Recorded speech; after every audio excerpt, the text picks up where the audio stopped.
அதாவது நீதி அநீதி என்பதை பற்றி எல்லாம் ஒரு காலத்தில் நம் நாட்டில் பேசப்பட்டு இருந்தது என்று எதிர்காலத்தில் சொல்லக்கூடிய அளவுக்கு எல்லாவற்றையும் கொன்று குவித்து விடுவார்களோ என்று அஞ்சுகின்ற ஒரு காலகட்டத்தில் ஒரு ஆட்சி முறையை சந்தித்துக் கொண்டு நாம் வாழ்ந்து கொண்டிருக்கின்றோம். சந்தித்துக் கொண்டு என்பதோடு அல்லாதல் சகித்து கொண்டும் நாம் வாழ்ந்து கொண்டிருக்கின்றோம். இந்த நிலை நமக்கு ஏன் வந்தது? இந்த ஆட்சி தொடர்ந்தால் நம்முடைய நாடு என்ன ஆகும்? நாடு என்று நான் குறிப்பிடுவது நம்முடைய தமிழ்நாட்டை மட்டுமல்ல, ஒன்றியத்தையும் உள்ளடக்கித்தான் சொல்லுகின்றேன். இந்த இந்தியா என்பது எத்தனையோ மாநிலங்கள் ஒன்றிணைந்த ஒரு நாடு. இதை அவர்கள் ஏக இந்தியா, அகண்ட பாரதம், ஒரே நாடு, ஒரே மொழி, ஒரே இனம் என்றெல்லாம் ஏமாற்று வார்த்தைகளை சொல்லி நம்முடைய இளைஞர்களை மூளைச்சலவை செய்து கொண்டிருக்கின்றார்கள். உண்மை அது அல்ல. அவர்கள் ஒரே நாடு, ஒரே மொழி, ஒரே தேர்தல் என்று சொல்வார்கள். ஆனால் ஒரே ஜாதி என்று சொல்ல மாட்டார்கள். அதுதான் அவர்களுடைய வாழ்க்கையின் அடிப்படை, முதல் படி. அடுத்தது மதம். ஆனால் அவர்களுக்கு ஒரே மதம் என்று எல்லாவற்றையும் ஆக்க வேண்டும் என்கின்ற ஒரு கொள்கை உண்டு. இந்து என்கின்ற மதம் மட்டும்தான் இந்த மண்ணில் இருக்க வேண்டும் என்கின்ற வெறி அவர்களுக்கு உண்டு. ஆனால் ஜாதி மட்டும் ஒன்று என்று சொல்லவே மாட்டார்கள், நினைக்கவும் மாட்டார்கள், வாழவும் மாட்டார்கள். அப்படி ஜாதிதான் அவர்களுடைய வாழ்வின் அடி ஆதாரம். அந்த ஜாதியை ஒழிக்க வேண்டும் என்பதுதான் உண்மை தமிழர்களின் உள்ளுணர்வு.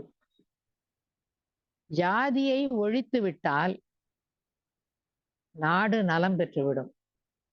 இந்த ஜாதியை ஒழித்து விடக் கூடாது என்பதற்காகத்தான் இத்துணை வேடிக்கைகளையும் இத்தனை வித்தைகளையும் அவர்கள் காட்டிக் கொண்டிருக்கிறார்கள். இந்த ஆட்சி என்பது அநீதியின் ஆட்சி நடக்கிறது இங்கே. இதை பற்றி இவர்களெல்லாம் ஆட்சிக்கு வருவதற்கு முன்பாகவே நம் நாட்டில் கிருஷ்ணய்யர் என்று ஒரு வழக்கறிஞர் இருந்தார். மிகவும் நுட்பமான அறிவாற்றல் படைத்தவர். அவர் ஒரு சொற்கோவையை சொல்லிவிட்டு சென்றிருக்கிறார். எந்த நாடும் அநீதியின் மீது நிலைத்து நிற்க முடியாது. மணலால் சூழப்பட்ட எகிப்திலிருந்து பளிங்கு கற்களால் காடுகளாக இருந்த ஏதென்ஸிலிருந்து ஒவ்வொரு கற்களாக இடிந்து விழுகிற ரோமிலிருந்து அநீதியின் மீது நிறுவப்பட்ட எந்த தேசமும் நிரந்தரமாக நிற்க முடியாது என நீதியரசர் கூறியது நாம் என்றென்றும் நினைவில் வைத்துக் கொள்ள வேண்டும். இவர்களும் அப்படித்தான். இந்த நாடே அழிந்தாலும் சரி, வேறு எங்காவது இஸ்ரேல் மாதிரி உள்ள இடத்துல போய் யூதர்களா கலந்து வாழ்ந்துக்கலாம் நாம. ஆனால் நாம் இங்க வாழ வேண்டும் என்று சொன்னால் இந்தியா இந்து நாடாக ஆக வேண்டும். இதுதான் அவர்களுடைய கொள்கை. இதற்காக எதை வேண்டுமானாலும் செய்வார்கள். இந்த 10 ஆண்டு காலத்தில், அதாவது இந்த காங்கிரஸ் பேர் இயக்கம், அவர்களும் தவறுகள் செய்தவர்கள்தான். மீண்டும் ஆட்சிக்கு வந்தால் அவர்களும் அப்படியே நெறியோடு இருந்து விடுவார்கள் என்கின்ற எதிர்பார்ப்பெல்லாம் எனக்கு கிடையாது. ஏனென்றால் ஆரிய தாக்கம் என்பது அவர்களிடத்திலும் உண்டு.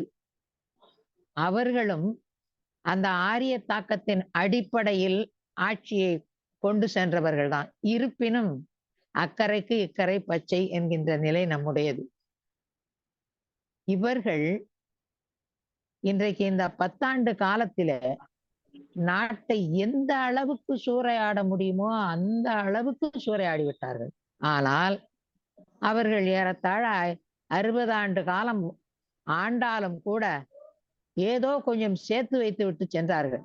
அவற்றையெல்லாம் இவர்கள் விற்று காசாக்கி கட்சிக்காக உலகில் எந்த கட்சிக்கும் இல்லாத அளவுக்கு பொருளாதாரத்தை இவர்கள் பதுக்கி வைத்துக் கொண்டார்கள். அந்த நிலையில் இந்த தமிழ்நாட்டை பொறுத்தவரையில் பேசினோம் என்று சொன்னால், தமிழ்நாட்டிற்கு இந்த வடவர்களின் ஆட்சி எந்த காலத்திலும் எந்த நன்மையுமே செய்யாது. ஆனால் காங்கிரஸ் ஆட்சி காலத்தில் நமக்கு ஏற்பட்ட பாதிப்பு என்பது ஒரு 20% என்று சொன்னால், இவர்கள் ஆட்சி காலத்தில் 80% பாதிப்பு நமக்கு ஏற்பட்டிருக்கிறது. இலங்கை பிரச்சனை என்று எடுத்துக்கொண்டால், நேரு இந்த நாட்டின் மீது அவருக்கு பாசம் இருந்தது, அவருக்கு அன்பு இருந்தது, அவர் தேசத்திற்காக எதையோ இழந்தார், சரித்திரம் கூறுகிறது, நாமும் படித்திருக்கிறோம். ஆனால் எல்லா இடத்தையும் அவர் சுற்றி பார்த்திருக்க வேண்டும் இல்லையா? அன்றைக்கு கச்சத்தீவை ஒரு சிறிய பகுதி இருந்தால் இருக்கட்டும், போனால் போகட்டும் என்று ஒரு நாட்டினுடைய தலைவன் சொல்லி இருக்கிறான் என்று சொல்வதை படிக்கும் போது நமக்கு எப்படி இருக்கிறது? ஒரு பொறுப்பற்ற பிரதமராக அவர் இருந்தாரோ என்கின்ற நினைவு வரும்போது நமக்கு சொல்ல முடியாத துன்பம் ஏற்படுகிறது. அவருடைய அந்த வார்த்தை பொறுப்பற்ற வார்த்தை. ஆனால் இவர்கள் கொடியவர்கள். இவர்கள் அவர் விளையாட்டுத்தனமாக இருந்து விட்டார் என்று சொன்னால், இவர்களெல்லாம் கொடியவர்கள். அவர் சொல்லிட்டாரு, அவர் விட்டுட்டு போயிட்டாரு.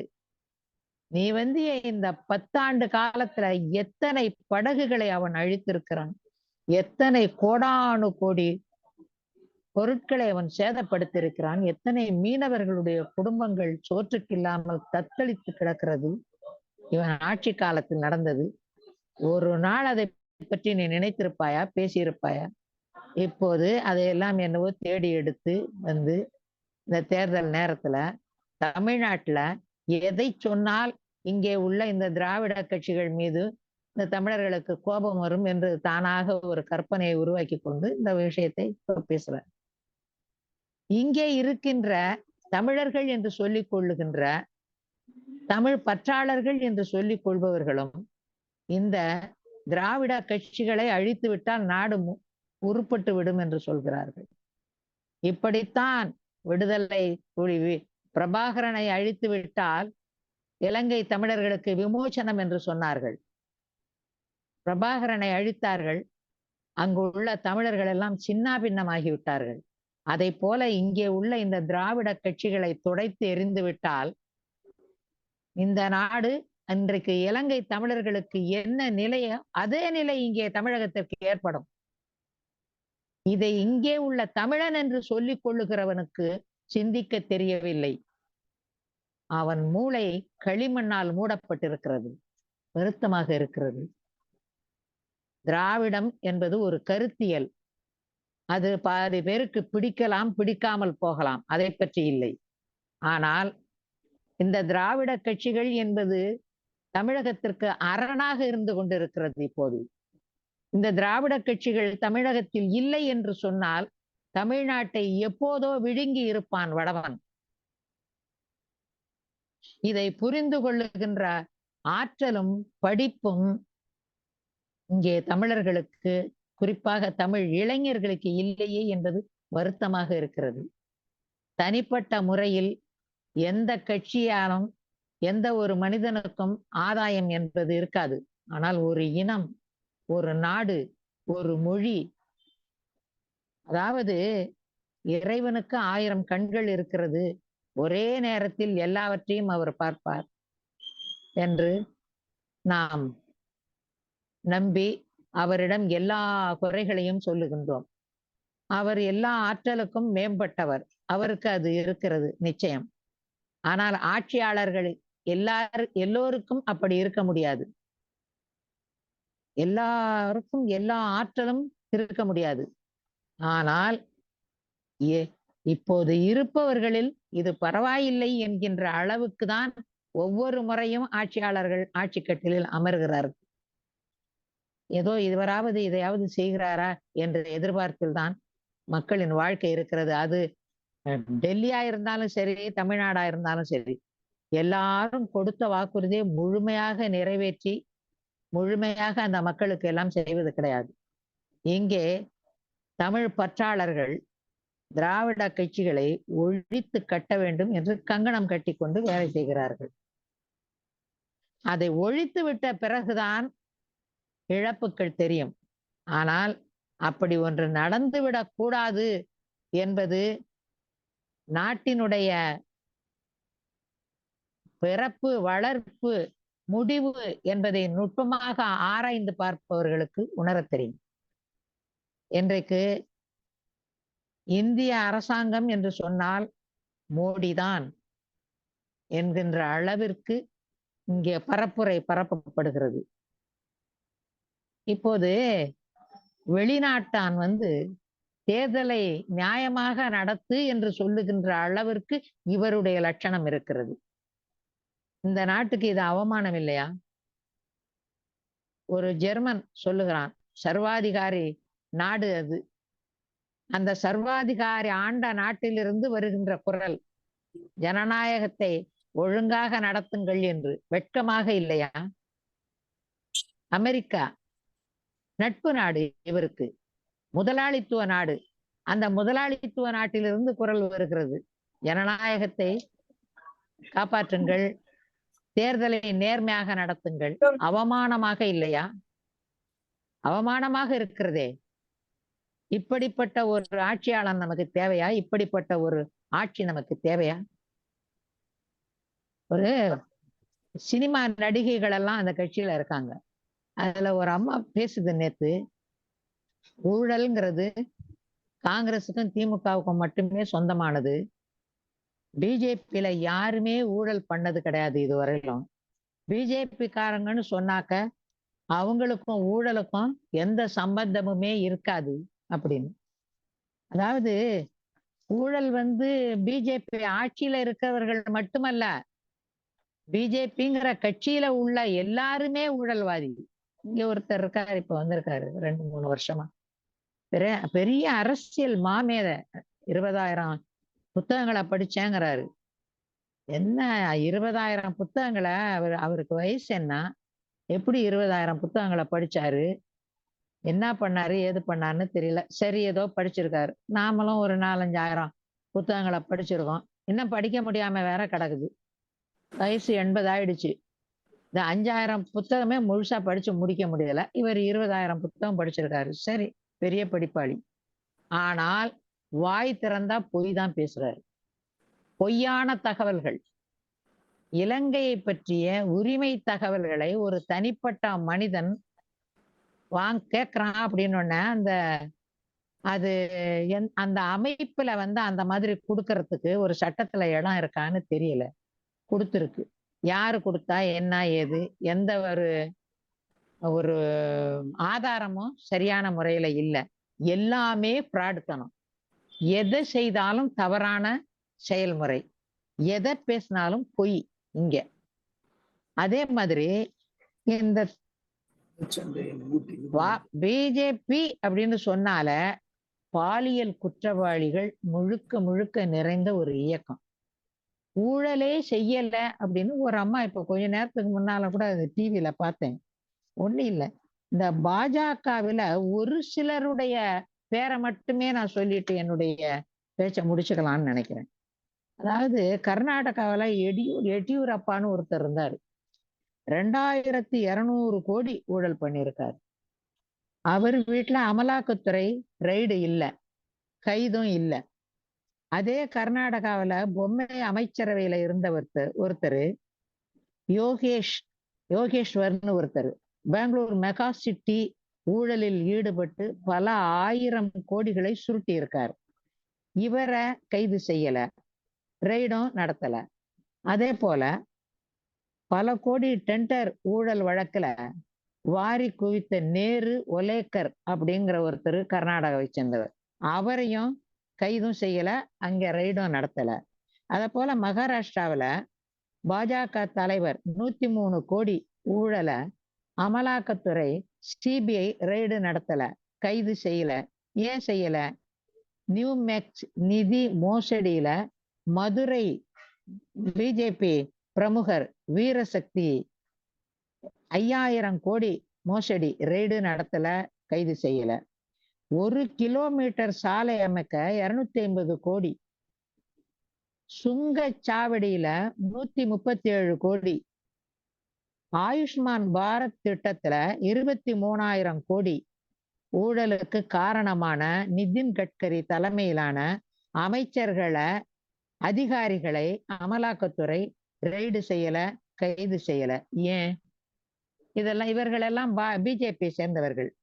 மிசோரம் பிஜேபி எம்எல்ஏ புத்தான் சாக்மாவின் 137 கோடி ஊழல் அமலாக்கத்துறை கண்களுக்கு தெரியல. பாஜக அமைச்சர் லக்ஷ்மிகாந்த் சர்மா 40 கோடி வியாபம் ஊழலில் அதை கண்டுகொள்ளல, விட்டது. என்ன நேர்மை பாருங்க அமலாக்கத்துறைக்கு. 2003 பாதுகாப்புத்துறை தளவாட ஊழல சம்பந்தப்பட்ட பாஜக தலைவர் பங்காரு லக்ஷ்மணனை அமலாக்கத்துறை கண்டுகொள்ளவில்லை, விட்டுவிட்டது. ஏன்? குஜராத்தில் மோடி அமைச்சரவையில் 400 கோடி மீன்வள ஒப்பந்தத்தில் ஈடுபட்டு கொள்ளையடித்த அமைச்சர்கள் பர்வோத்தம சோலங்கி, திலீப் சங்கனியை கைது செய்யவில்லை, ரெய்டு நடத்தவில்லை. 18,000 கோடி சட்டவிரோத பண பரிமாற்றத்தில் ஈடுபட்ட கர்நாடக அமைச்சர் ஜனார்தன் ரெட்டியை கைது செய்யவில்லை, ரெய்டு நடத்தவில்லை. 438,000 கோடி ஆருத்ரா நிதி மோசடி வழக்கில் ஈடுபட்ட பாஜகவின் நிர்வாகிகள் ஹரிஷ் மற்றும் ஆர்.கே. சுரேஷை ரெய்டு நடத்தி கைது செய்யாதது ஏன்? விக்ராந்த் கப்பல் மோசடியில் ஈடுபட்ட மகாராஷ்டிர பாஜக தலைவர் கிரித் சோமையாவை கைது செய்யாதது ஏன்? மத்திய உள்துறை அமைச்சகம் ஊழலில் முதலிடம் பிடித்துள்ளது. இதில் அந்த துறை அமைச்சருக்கு தொடர்பு உள்ளதா என்று அமலாக்கத்துறை ரெய்டு நடத்தி விசாரிக்காதது ஏன்? 526 கோடிக்கு வாங்க இருந்த ரபேல் விமானத்தை மோடி அரசு 1,670 கோடிக்கு வாங்கியதே இந்த ஊழலில் ஈடுபட்ட பாஜக அமைச்சர்களை அமலாக்கத்துறை விசாரணை நடத்தி கைது செய்ததா? செய்யவில்லையே ஏன்? இது கொஞ்சம் தான். இப்ப இதுவரையிலும் ஊழல்ல ஈடுபட்டிருக்கவங்க ஆயிரக்கணக்கானவர்கள் ஊழல்ல ஈடுபட்டிருக்காங்க. ஆனா நமக்கு இப்போ ஒரு 10 பேரை தான் நம்ம சொல்லியிருக்கோம். இந்த லட்சணத்துல இருந்துகிட்டு இந்த சினிமா நடிகைகளை விட்டு யாருமே ஊழல் பண்ணவங்க பிஜேபியில கிடையாது. எல்லாமே ஊழல்னு சொன்னா காங்கிரஸ் தான், திமுக தான் பேச வைக்கிறாங்க. நம்ம மக்களும் அதை பார்த்துக்கிட்டு கேட்டுக்கிட்டு இருக்காங்க. அவங்க பேசுற பேச்சுக்கள் எல்லாமே பொய். இந்த பொய்க்கு இத்தனை காலமாக உடந்தையாக இருந்தவர் நம்முடைய பழனிசாமி அவர்கள். இப்ப அவரு தேர்தல் பிரச்சாரம் பண்றாரு. பிரச்சாரத்துல திமுக செய்த தவறுகளை எடுத்து உரைக்கிறத பொய், நம்ம தவறுன்னு சொல்லல.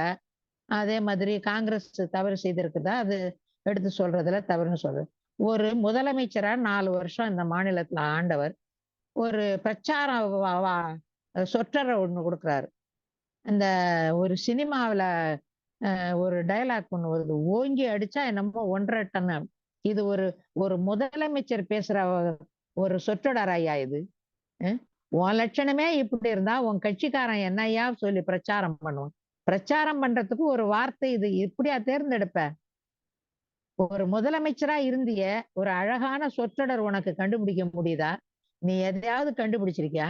ஆச்சு, நீ இப்போ அந்த கட்சியை விட்டு அந்த பிஜேபியை விட்டு வெளியே வந்துட்டேன்னு சொல்லிட்ட. வெளியே வந்துட்ட பிறகு அதை எப்படி விமர்சனம் பண்றது? எதிர்கட்சி தான், ஆளுங்கட்சி தான் விமர்சனம் பண்ணணும்னு சொல்றிய. நீ ஒரு முதலமைச்சரா இருக்கிறதுக்கு உனக்கு ஏதாவது தகுதி இருக்குதா? உனக்கு புத்திசாலித்தனம் இருக்குது, தந்தனம் இருக்குது. ஆனால் அறிவாற்றல் இல்ல, ராஜதந்திரம் இல்ல. புத்திசாலித்தனம்ங்கிறதும் தந்திரம்ங்கிறது சுயநலத்தின் அடிப்படை. அதுதான் உங்ககிட்ட இருக்கிறது. நீ மீண்டும் ஆட்சிக்கு, அதாவது தமிழகத்தை பொறுத்தவரையிலும் திராவிட கட்சிகள் தான் பாதுகாப்பு.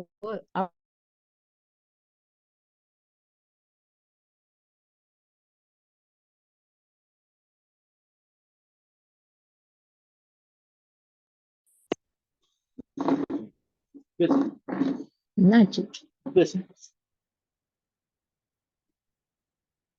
பேசுங்க.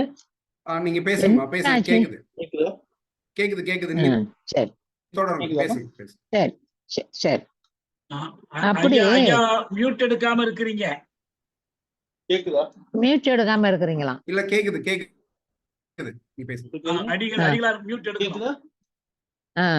இல்ல, கேக்குது கேக்குது. பேசுங்க பேசுங்க. பேசுறேன்.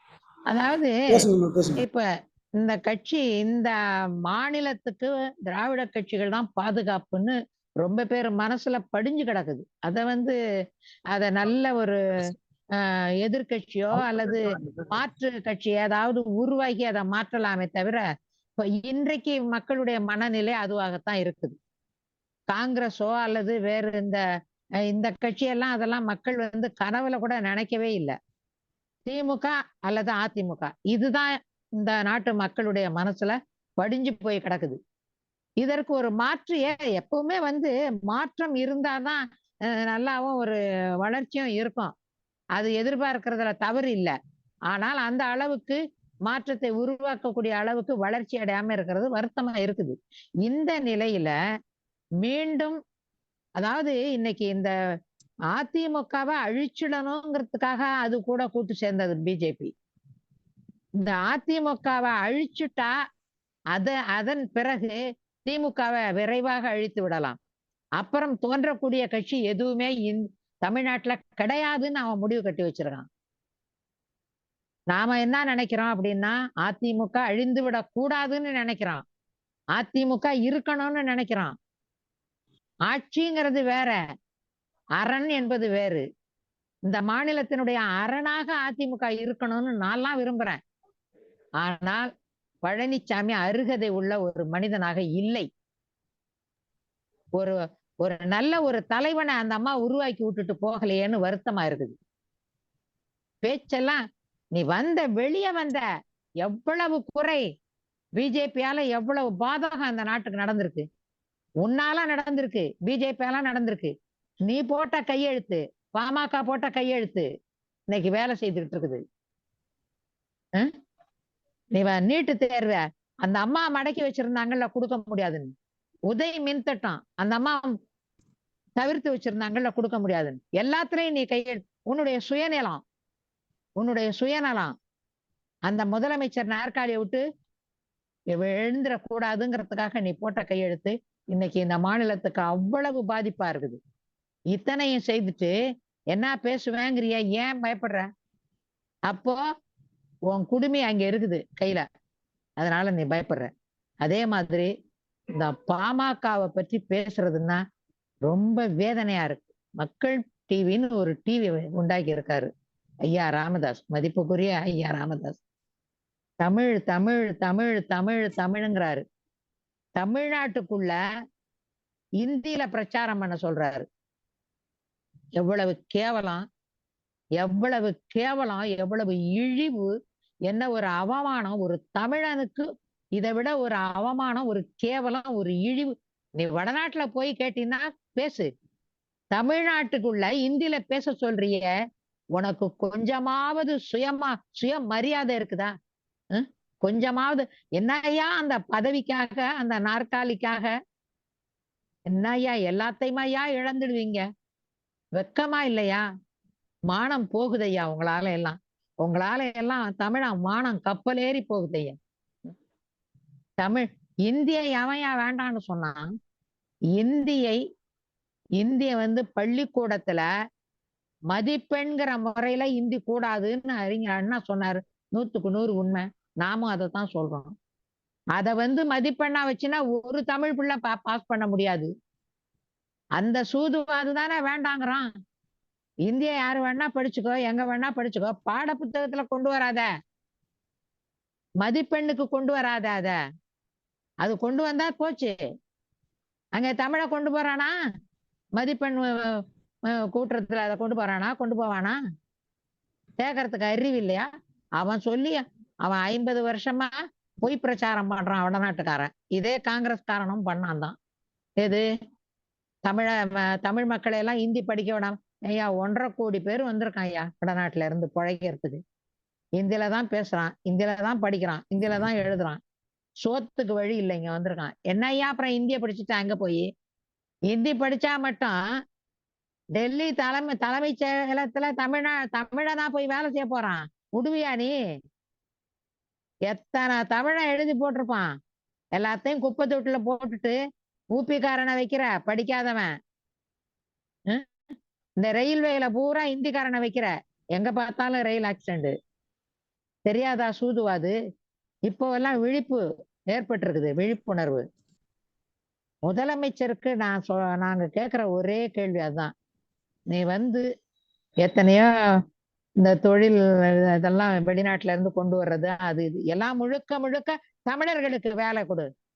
ஒரு இந்திக்காரன், ஒரு பிற மாநிலத்தவன் எவனுமே நீ வேலை கொடுக்க கூடாது. எவனுக்குமே நீ வேலை கொடுக்க கூடாது. தமிழனுக்கு மட்டும்தான் வேலை கொடுக்கணும். மண்ணின் மைந்தனுக்கு மட்டும்தான் வேலை கொடுக்கணும். எங்கேயும் போய் பிழைக்க வேண்டியதில்லை. என் நாட்டுல என் மக்கள் பிழைக்கிறதுக்கு இடம் இருக்குது, வழி இருக்குது. ரயில்வேல ஒரு தமிழ வேலைக்கு போக முடியலையா? இந்தியாவினுடைய பொது நிறுவனங்கள் எதுலையுமே தமிழனுக்கு வேலை இல்லை. இங்க என்னன்னா தமிழ்நாட்டுல உருவாகிற வெளிநாட்டு கம்பெனிகள்லயும் நீ வேற மற்றவனுக்கு வேலை கொடுக்கறதுன்னா என்ன அர்த்தம்? கொடுக்க கூடாது. அதே மாதிரி கோவில்கள்ல எல்லாம் இன்னமும் சமஸ்கிருதத்துல மந்திரம் சொல்லிக்கிட்டு இருக்கிறான். எதுக்கு இவன் இன்னமும் சொல்லிக்கிட்டு இருக்கிறான்? என்ன தமிழுக்காக எல்லாம் பண்ணா அன்னை தமிழ், அந்த தமிழ், அந்த தமிழ், ஒரு தமிழும் இல்லை இங்க. இப்ப ஒரு கோயில்ல கும்பாபிஷேகம் நடந்ததுயா, நூத்துக்கணக்கில் நம்ம குண்டம் அமைக்கிறான், 5 பேரை உட்கார வைக்கிறான் தமிழனை, பாக்கி எல்லாம் அவனே உட்கார்ந்துருக்கான். சமஸ்கிருதத்திலே நடக்குது. இதுல எல்லாம் கவனம் செலுத்தணும் முதலமைச்சர். அதனாலதான் இங்க உள்ள தமிழ் ஆர்வலர்கள் திராவிட கட்சியை ஒழிக்கிறாங்கிறாங்க. தமிழுக்கு முதலிடம் கொடு. எதுலையுமே எல்லாத்துலயும் தமிழுக்கு முதலிடம் கொடு. நமக்கு வேற எதுவுமே கிடையாது. நம்முடைய அடையாளமே மொழி மட்டும்தான். நம்ம ஆடை ஆபரணம் எல்லாமே மாறி போச்சு. தமிழன் கட்டிக்கிட்டு இருந்த ஆடை ஆபரணம் எல்லாம் நம்ம போடுறது இல்லை. இப்ப எல்லாமே உலகில ஆடை ஆபரணம் எல்லாம் மாறி போச்சு. இருக்கிற ஒரே அடையாளம் மொழி மட்டும்தான். அந்த மொழி தமிழன் அடையாளமா இருக்கக்கூடிய மொழியை முதன்மைப்படுத்தணும். தமிழ்நாட்டுல பிற மொழியில இந்த வணிக வளாகங்கள்ல பலகைகள் இருக்கவே கூடாது.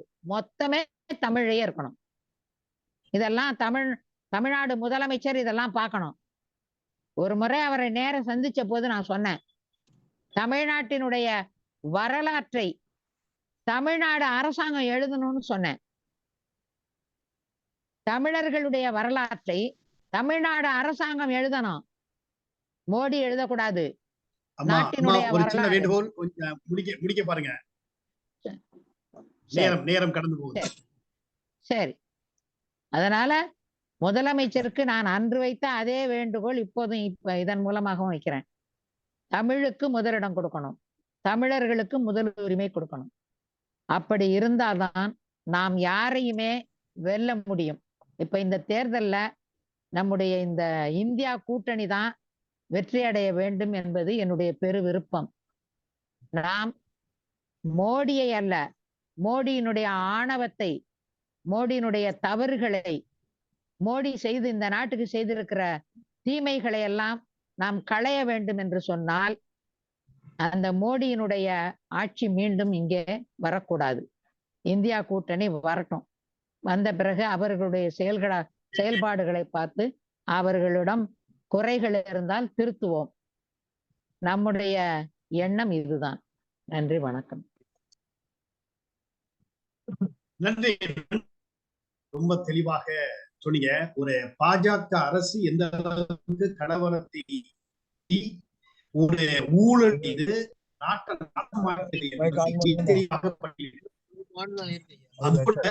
அதோடு மட்டுமல்ல, அந்த பாஜகவோடு இருக்கின்ற அனைத்து, அது குறிப்பாக அண்ணா திராவிட முன்னேற்றக் கழகம் துணை என்பதையும் தெளிவாக நீங்கள் பட்டியலிட்டீர்கள். தமிழ் மண்ணையும் தமிழ் மொழியையும் மக்களையும் உரிமைகளையும் பாதுகாக்க வேண்டும் என்பது மிக தெளிவாக நீங்கள் எடுத்துரைத்தீர்கள். உங்கள் உரைக்கு மிக்க நன்றி. நீங்கள் எடுக்கின்ற முயற்சி வெற்றிகரமாக அமைய வேண்டும். உங்களுடைய ஒத்துழைப்பு எங்களுக்கு மிகவும் தேவை. தொடர்ந்து பயணிப்போம். இந்த பாஜக அரசையும் அதோடு அடிவரடிகளாக இருக்கக்கூடிய அனைத்து கட்சிகளையும் தூக்கி எறிந்து மக்கள் ஜனநாயகம், மக்களுடைய மக்களாட்சி அல்லது இந்திய கூட்டணி வெற்றி பெற வேண்டும் என்று நீங்கள் முடித்திருக்கிறீர்கள். எனவே உங்களுக்கு மிக்க நன்றியை நான் கூறிக்கொள்கிறேன். இந்த உரையாட வந்திருக்கக்கூடிய அருள்மிகு மௌலவி M.Y. முகமது உரையாட இருக்கிறார்கள். இவர்கள் தமுகவினுடைய உலாமா அணியை சார்ந்தவர். இவரோடு நான் நெருங்கிய போராட்டங்களை கலந்து கொண்டிருக்கிறேன். எனவே நல்லது ஒரு வாய்ப்பு. இந்த நேரத்தில் நம்மோடு அவர் இணைந்திருப்பது மிக பொருத்தமாக இருக்கிறது. எனவே அவரை நான் நம்மோடு அழைக்கின்றேன். உங்கள் உரையை தாருங்கள்.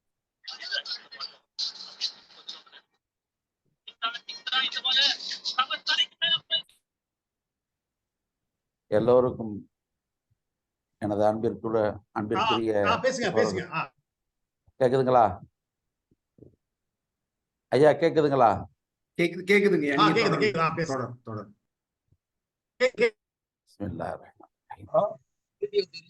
மரியாதைக்குரிய இந்த நல்ல நிகழ்விற்கு தலைமையேற்றிருக்கக்கூடிய ஐயா பேராசிரியர் குழந்தைசாமி அவர்களே, நிகழ்வில் பங்கேற்று மிக்க அற்புதமான ஒரு உரையை கொடுத்திருக்கக்கூடிய, தமிழையே தன்னுடைய நாவாக கொண்டிருக்கக்கூடிய எங்கள் அம்மா கலையரசி நடராஜன் அம்மா அவர்களே, தோழர் தியாகு அவர்களே, இன்னுமுள்ள மற்றவர்கள் நான் அறிந்திருந்தாலும் அதிக தொடர்பில்லாதனால் பெயர் சொல்ல தெரியவில்லை.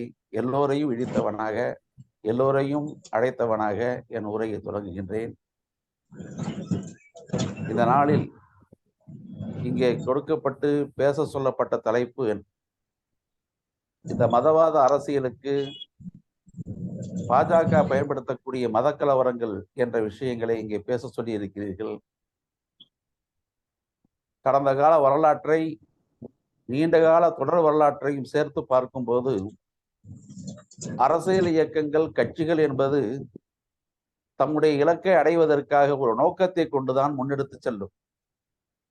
இந்திய தேசிய காங்கிரஸ் ஆனாலும் சரி, திராவிட முன்னேற்ற கழகம் ஆனாலும் சரி, அல்லதுள்ள மற்ற பிற கட்சிகள் எதுவாக இருந்தாலும் அவர்களுக்கென்று ஒரு கொள்கையும் ஒரு கோட்பாடும் கொண்டு அதன் வழியே தங்கள் இலக்கை அடைவதற்கு முன் செல்வார்கள். இதுதான் உலகால் ஏற்கப்பட்ட ஒரு விஷயம். எல்லோரும் அறிந்த விஷயமும் கூட இதுதான். ஆனால் இன்று நாம் சந்தித்திருக்கக்கூடிய இந்த மதவாத பாஜக அரசு தொடக்க முதலே தன்னுடைய கொள்கையாக எதை கொண்டிருக்கிறது என்று சொன்னால் மதவாதம், மதவாதத்தின் வழியே கலவரங்கள், இதை கொண்டே வளர்ச்சி என்ற நிலையைத்தான் அவர்கள் கொண்டு வந்திருக்கிறார்கள் என்பதை நாம் வரலாற்றில் காண்கின்றோம். RSS ஏன் தொடங்கப்பட்டது? இந்து மகாசபா ஏன் தொடங்கப்பட்டது? ஜனசங்கம் ஏன் தொடங்கப்பட்டது? இவற்றையெல்லாம் நாம் அந்த வரலாற்றின் வழியே பார்க்கும்போது இந்திய பிரிவினையின் நேரத்தில் நவகாளி யுத்தம் என்ற ஒன்றை தொடங்கியது இவர்கள்தான். அதன் வழியேதான் இவர்கள் தங்களுடைய சித்தாந்தத்தை கட்டமைக்க முற்பட்டார்கள். அந்த நேரத்திலேயே அரசியல் பிரிவினை அடைந்த இந்தியா, பாகிஸ்தான் என்ற இந்த நிலையை மதவாத கட்டமைப்பில் இந்துக்கள், முஸ்லிம்கள் என்ற நிலையை பாகுபாடு படுத்தி இரு கூறாக பிரித்திடவே தான் அன்றைய நாளிலேயே இந்த RSS, இந்து மகாசபா, ஜனசங்கம் போன்றவை தீவிர திட்டங்களை முன்னெடுத்தன. அதை ஒட்டி அன்றே அவர்கள் கலவரங்களை முன்னெடுத்தார்கள். மிக பெரும் கலவரங்களின் மூலமாக மக்களை அச்சுறுத்தி இந்த மக்களுக்கு ஏதோ நேர்ந்து விட்டது, இவர்களுக்கு ஒரு ஆபத் பாந்தவன் வேண்டும், அந்த ஆபத் பாந்தவன் நாங்கள் தான் என்று முன்னின்று இவர்கள் ஒரு மாயையை ஏற்படுத்தி மக்களை தன் வயப்படுத்த நாடினார்கள். அந்த அடிப்படையில் தான் அந்த நேரத்திலே அவர்கள் செய்த அந்த மாய்மாலங்கள் மக்களை அன்று அச்சுறுத்தலுக்கும் ஆளாக்கியது, மிகுந்த பயத்திற்கும் உள்ளாக்கியது. அப்போது விதைக்கப்பட்ட அந்த அச்சத்தின் விளைவுதான் இன்று வட மாநிலங்களிலே பல்வேறு பகுதிகளிலே முஸ்லிம்களுக்கான அரசியல் கட்டமைப்பு எதுவும் உருவாமல் போனதற்கு காரணமே அதுதான். மேலும் முஸ்லிம்கள், கிறிஸ்தவர்கள், மற்றவர்கள் அனைவரும் தங்களுக்குள் ஒரு பிரிவினையை, ஒரு வித்தியாசத்தை, ஒரு தூரத்தை கடைபிடிக்க வேண்டிய நிலை ஏற்பட்டதும் இவர்கள் செய்த அந்த மாய்மாலம்தான். இதனால் தான் அவர்கள் மக்களை பிரிக்கும் அந்த வேளையிலே தொடர்ந்து முன்னேறி வந்தார்கள். தொடர்ந்து ஆங்காங்கே கலவரங்களையும் கொண்டு வந்து இருந்தார்கள். இந்திய தேசத்தின் முதலாவது தேர்தல் நடந்து இந்திய தேசத்தின் குடியரசு அமைக்கப்பட்ட பிறகு இந்திய சட்டங்களின் வழியே குடியரசு ஆட்சி செய்த நேரத்திலே அப்போதும் இவர்கள் அதற்குள் ஊடுருவி பல்வேறு இடங்களிலே கலவரங்களைத்தான் செய்தார்கள். அன்றைய காலத்திலேயே இன்றைய மகாராஷ்டிராவில் இருக்கக்கூடிய பிவாண்டி, இன்னும் உள்ள பல்வேறு இடங்கள், அங்கெல்லாம் இவர்கள் கலவரங்களை முன்னெடுத்துத்தான் தங்களுடைய அந்த சித்தாந்தங்களை அங்கே மக்களிடத்திலே கொண்டு சேர்த்தார்கள். மேலும் பாகல்பூர் என்ற ஒரு இடத்திலே நடந்த மிகப்பெரிய ஒரு கலவரம், அந்த கலவரத்தை முன்னின்று செய்தது ஜனசங்கம் தான் செய்தது என்பதை அன்றைய பாராளுமன்றத்தில் இந்திய யூனியன் முஸ்லிம் லீகுடைய மிக பெரும் தலைவராக இருந்த காயிதே மில்லத் முகமது இஸ்மாயில் அவர்கள் நேரடியாகவே வாஜ்பாயை குறிப்பிட்டு காட்டி, இந்த கலவரத்தில் இதோ இருக்கின்றாரே ஜனசங்கத்தின் தலைவர், இவருக்கு தொடர்பில்லை என்று நீங்கள் சொல்ல முடியுமா என்று நேரடியாக கேட்ட அந்த கேள்வியும் பதிவும் இன்றளவும் பாராளுமன்ற குறிப்பேட்டில் இருக்கிறது. அந்த அளவிற்கு அவர்கள் தொடர்ந்து தங்களுடைய மத கலவரங்களை கொண்டே அவர்கள் தங்களுடைய வளர்ச்சியை கொண்டு வந்தார்கள். மத கலவரத்தை கொண்டு வந்து காண்பித்தே முஸ்லிம்கள் உங்களுக்கு எதிரிகள், கிறிஸ்தவர்கள் உங்களுக்கு எதிரிகள், இன்ன சாதியினர் உங்களுக்கு எதிரிகள், இன்ன இனத்தினர் உங்களுக்கு எதிரிகள், இன்ன மொழியினர் உங்களுக்கு எதிரிகள், இன்ன அடையாளம் உள்ளவர்கள் உங்களுக்கு எதிரிகள் என்று மக்களுக்கு மத்தியிலே எதிர்ப்பை நிறைய ஊடுருவச் செய்து அதன் வழியே தாங்கள் விரும்பும் ஒரு அரசியலை, தாங்கள் விரும்பும் ஒரு சித்தாந்தத்தை கட்டமைக்க இவர்கள் அறுபாடுபட்டு மெல்ல மெல்ல 75 ஆண்டு காலத்தில் அல்லது ஒரு நூற்றாண்டுக்குள்ளாகவே இவர்கள் இன்று ஆட்சிக்கு வந்து அமர்ந்து விட்டார்கள். பேசியவைகள் 1000 இருக்கட்டும், சித்தாந்த வளர்ச்சிக்காக செய்தவர்கள் ஏராளமாக இருக்கட்டும், சித்தாந்தத்தை தங்கள் இலக்கை அடைந்து ஆட்சியில் அமர்ந்த பிறகாவது இவர்கள் தங்கள் நோக்கங்களை சீர்மைப்படுத்தினார்களா, எல்லா மக்களையும் இணைக்கும் வழியிலே ஆட்சியை கொடுக்க முன் வந்தார்களா என்று பார்த்தால் அப்போதுதான் இவர்களின் சாயம் மக்களுக்கு வெளிப்பட ஆரம்பித்தது. அருமையானவர்களே, கடந்த 10 ஆண்டுகளில் இந்த பாஜக தங்களுடைய அரசை நிறுவிய பிறகு அரசு என்பது எல்லோருக்குமானது என்ற சித்தாந்தத்தை, கொள்கையை ஏற்றவர்களா என்றால் இல்லை. அங்குதான் கோளாறு ஏற்பட்டது. அவர்கள் அரசியலாக இருந்த காலத்தில், இயக்கமாக இருந்த நேரத்தில், சித்தாந்தமாக இருந்த நேரத்தில் எதையாவது சொல்லிவிட்டு போகட்டும். ஆனால் அரசுக்கு வந்த பிறகு, ஆட்சிக்கு வந்த பிறகு, அதிகாரத்தை கையில் கொண்டு வந்த பிறகு எல்லா மக்களும் சமம் என்று வந்திருக்க வேண்டாமா? இந்த மக்கள், இந்திய நாட்டுடைய மிக பெரும் எண்ணிக்கையில் உள்ள மக்கள் தங்கள் கையிலே ஆட்சியை கொடுத்திருக்கிறார்கள். இதை செவ்வனே செய்ய வேண்டும் என்ற எண்ணம் இவர்களுக்கு இருந்ததா? ஆட்சியை கையில் வாங்கிய பிறகு தாங்கள் இதுவரை எதையெல்லாம் பின்பற்றி வந்தார்களோ அவற்றையெல்லாம் செயல்படுத்தும் விதமாகத்தானே இவர்கள் வந்தார்கள். வந்தவர்கள் செய்த வேலை சாதாரணமானதல்ல. இனி இந்த ஆட்சியை அகற்றி தூக்கி எறிந்தால் கூட இவர்கள் செய்திருக்கும் கோளாறுகளை சீர் செய்ய இன்னும் 25 ஆண்டு காலம் போதாது என்ற அளவிற்கு மிக அதிகமான தீமைகளைத்தான் அவர்கள் விதைத்து வைத்திருக்கின்றார்கள். இந்திய நாடு என்பது அரசமைப்பு சட்டத்தை உட்கொண்டது. அரசமைப்பு சட்டத்தின் வழியேதான் இந்த நாட்டுடைய அரசு செயல்பட்டு கொண்டிருக்கிறது. அந்த அரசமைப்பு சட்டத்திற்கு அபாயத்தை ஏற்படுத்தக்கூடியவர்கள் தான் இந்த பாஜகவினர்கள். அந்த அரசமைப்பு சட்டத்தில் உள்ள பலவற்றையும் திருத்தி, மாற்றி அல்லது முரண்படுத்தி அல்லது அதற்கு எதிரான வேலைகளை இவர்கள் செய்து கொண்டு ஆட்சியில் அமர்ந்து கொண்டிருக்கிறார்கள். எந்த பெயரை சொல்லி எந்த அரசமைப்புக்கு நாங்கள் உட்படுவோம் என்று சொன்னார்களோ அந்த வார்த்தைகளை எல்லாம் தூக்கி எறிந்துவிட்டு அந்த அரசமைப்புக்கு எதிரானவர்களாக இவர்கள் செயல்படுகிறார்கள்.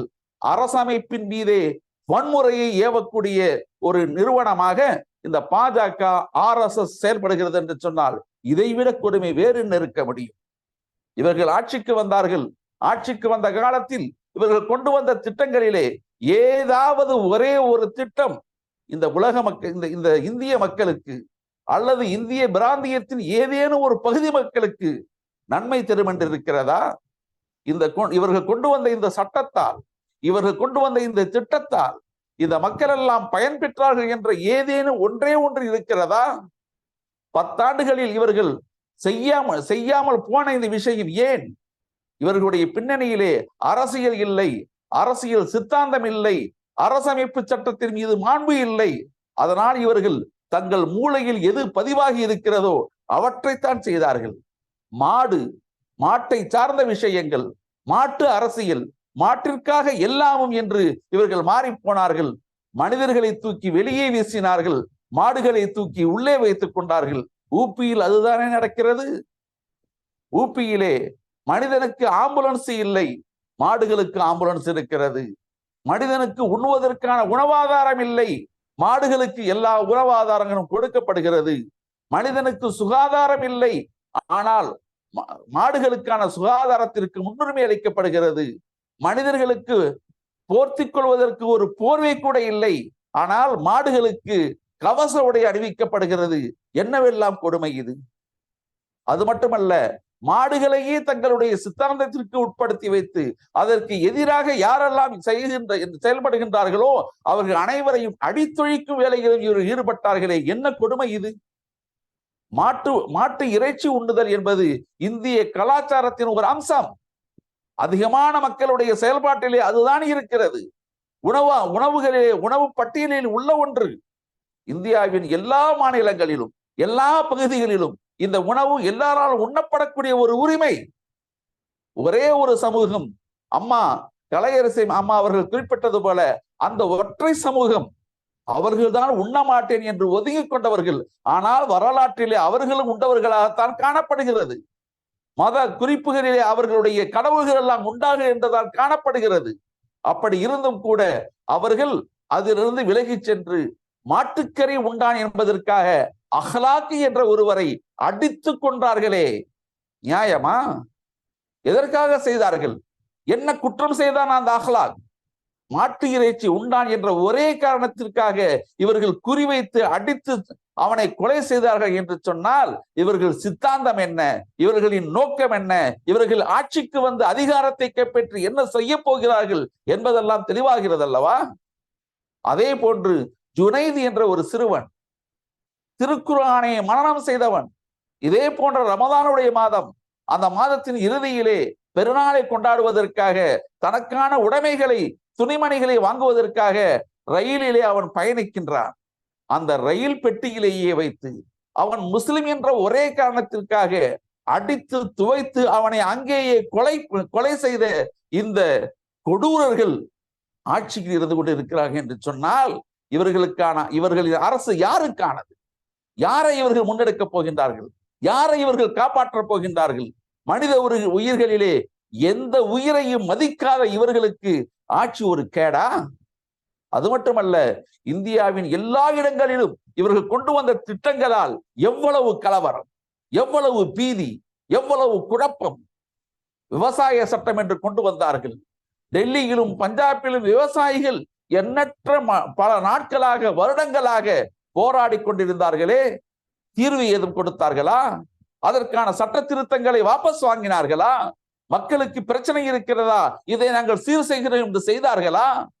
எதுவுமே செய்யவில்லையே இவர்கள். மாறாக தாம் எதை கொண்டு வந்தார்களோ அதைத்தான் நிலைப்படுத்துவோம் என்றல்லவா இவர்கள் வாதிட்டார்கள். எவருடைய குரலுக்கும் இவர்கள் செவிசாய்க்காவிட்டால் இந்த ஆட்சி யாருக்கானது? அதே போன்று இவர்கள் காஷ்மீரிலே 370ஆம் பிரிவை நாங்கள் நீக்குவோம் என்று கோஷமிட்டார்களே, நீக்கிவிட்டு என்ன செய்ய போகின்றார்கள்? என்ன செய்தார்கள்? இன்று என்ன நடந்திருக்கிறது? லடாக் என்ற ஒரு பகுதியையே சீனத்திற்கு தாரை வார்க்க வாய்ந்த சட்டத்தை நீங்கள் மாற்றினீர்கள். இந்திய தேசத்துடைய பல எல்லை பகுதிகளை எல்லாம் அந்நியருக்கு கொடுத்துவிட்டு தேசத்தை பற்றி நீங்கள் பேசுகிறீர்களா? தேசபக்தியை பற்றி நீங்கள் பேசுகிறீர்களா? பாகிஸ்தானில் இருந்து அங்குள்ள நிறுவனங்களில் இருந்து பணப்பரிமாற்றங்களை வாங்கி, நிதி ஆதாரங்களாக வாங்கி, தேர்தல் பத்திரங்களாக வாங்கி ஆட்சியையும் கட்சியையும் நடத்துகின்ற இவர்களா தேசபக்தர்கள்? இப்படிப்பட்டவர்கள் தொடர்ந்து செய்கின்ற எல்லாமும் கலவரங்களை முன்னிட்டு, ஏதேனும் பிரச்சனைகளை முன்னிட்டு அதை முன்வைத்து இவர்கள் தங்கள் ஆட்சியை நிறுவ பார்க்கின்றார்கள். இதுதான் இவர்களின் சித்தாந்தம் என்று சொன்னால் இந்த ஆட்சி யாருக்கு வேண்டும்? அது மட்டுமல்ல, இதோ எங்கெங்கோ என்னென்னவோ செய்தார்கள். ஒவ்வொரு செயல் திட்டத்திலும் இவர்களின் பின்னணியிலே எங்காவது கலவரம் நடந்து விடாதா, கலவரம் ஏற்பட்டு விடாதா என்றல்லவா இவர்கள் எதிர்பார்த்தார்கள். இதோ கன்னியாகுமரியிலே முன்னாள் அமைச்சராக இருந்த பொன் ராதாகிருஷ்ணன் தெல்ல தெளிவாக பேசும் வீடியோ உலாவிக் கொண்டிருக்கிறது. அவர் சொல்லுகின்றார், இந்த நாட்டிலே, இந்த கன்னியாகுமரியிலே, இந்த நாகர்கோயில் மாவட்டத்திலே எந்த ஒரு கிறிஸ்தவரும் வாழ முடியாது, அவர்களை அடித்து விரட்டுவோம் என்று பேசுகின்றாரே. இது ஒரு அரசியல் தலைவரின் பேச்சுக்கு அடையாளமா? இப்படித்தான் பேசுவதா? இதற்குத்தான் இவர்கள் ஆட்சிக்கு வந்தார்களா? இதோ இன்றளவில் இன்று வெள்ளிக்கிழமை, கடந்த வாரம் வெள்ளிக்கிழமை கோவையில் ஒரு விபரீதமான வேலையை செய்திருக்கின்றார்கள். அங்கே அவர்களின் கட்சி தலைவர் போட்டியிடுகின்றாராம். அம்மா கலையரசி அம்மா அவர்கள் குறிப்பிட்டது போல 20,000 புத்தகங்களை படித்துவிட்ட அந்த மாமேதை, இதுவரையிலும் அப்பழுக்கற்ற அரசியலை செய்து கொண்டிருக்கக்கூடிய மிகப்பெரிய ஒரு ஆளுமை என்று வர்ணிக்கப்படக்கூடிய அந்த பொய் மூட்டை அண்ணாமலை போட்டியிட வந்த நாள் முதலே அராஜகங்கள் அந்த கோவையிலே நடைபெற்றுக் கொண்டிருக்கிறது. குறிப்பாக போன இதே வெள்ளிக்கிழமை மதியம் ஒரு முஸ்லிமுடைய வீட்டிலே உள்ளே பெண்கள் தொழுது கொண்டிருக்கின்றார்கள். ஆண்கள் தொழுது விட்டு வீட்டிற்கு வந்திருக்கிறார்கள். இந்த நேரம் அது. அந்த நேரத்திலே இந்த அண்ணாமலைக்காக வாக்கு கேட்க வந்த பாஜகவினர் கதவை தட்டுகின்றார்கள். பெண்கள் தொழுது கொண்டிருப்பதால் கதவு திறக்கவில்லை. சற்று தாமதம். வீட்டில் இருந்த ஒரு சின்னஞ்சிறுவன் ஓடி சென்று கதவை திறக்கின்றான். அவன் அவர்களுக்கு சொல்லுகின்றான், என் அம்மா அக்கா எல்லாம் தொழுறாங்க, கொஞ்சம் வெயிட் பண்ணுங்க என்று சொல்லுகிறான். தொழுறாங்க என்ற செய்தியை கேட்டவுடன் வெகுண்டெழுந்த அவர்கள் அந்த சிறுவனை போட்டு அடி அடி என்று அடிக்கின்றார்கள். அந்த சத்தம் கேட்டு உள்ளிருந்து அவனுடைய அண்ணன் ஓடி வருகிறான். அவன் கல்லூரியில் படிக்கும் மாணவன். வந்தவுடன் அவனை அடிக்கின்றார்கள். இதை கேள்விப்பட்டு தாய் தந்தை எல்லோரும் ஓடி வந்து பார்த்தபோது எல்லோரும் சென்று விட்டார்கள். நேராக போலீஸ் ஸ்டேஷனுக்கு சென்று அந்த குடும்பத்தின் மீதே வழக்கு போட்டிருக்கிறார்கள். ஓட்டு கேட்டு வந்தோம், எங்களை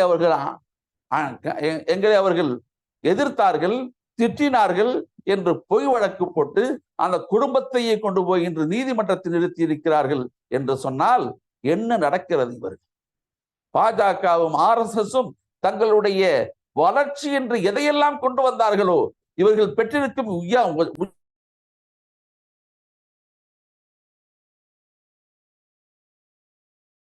கொண்டிருக்கிறார்கள் என்று சொன்னால் கலவரங்களையும் இது போன்ற திட்டமிடல்களையும் அநியாயமான பல்வேறு விஷயங்களும் செய்துதான் இவர்கள் ஆட்சிக்கு வந்திருக்கிறார்கள். வெற்றியும் அடைவதற்கு முயற்சிக்கிறார்கள் என்று சொல்லும் போது இவர்கள் நோக்கம் நன்கு தெரிகிறது அல்லவா? இவர்களை விட்டிருந்தால் இந்த சமூகம், இந்திய சமூகம், அவர்கள் ஜாதி ரீதியாக, மத ரீதியாக, மொழி ரீதியாக வேறுபட்டிருந்தாலும் இந்த அந்நிய சக்தியை, இந்த பாஜக சக்தியை இந்த மக்கள் புரிந்து கொண்டமையால் தான் இந்த தேசம் இன்று தப்பி பிழைத்து நிற்கிறது.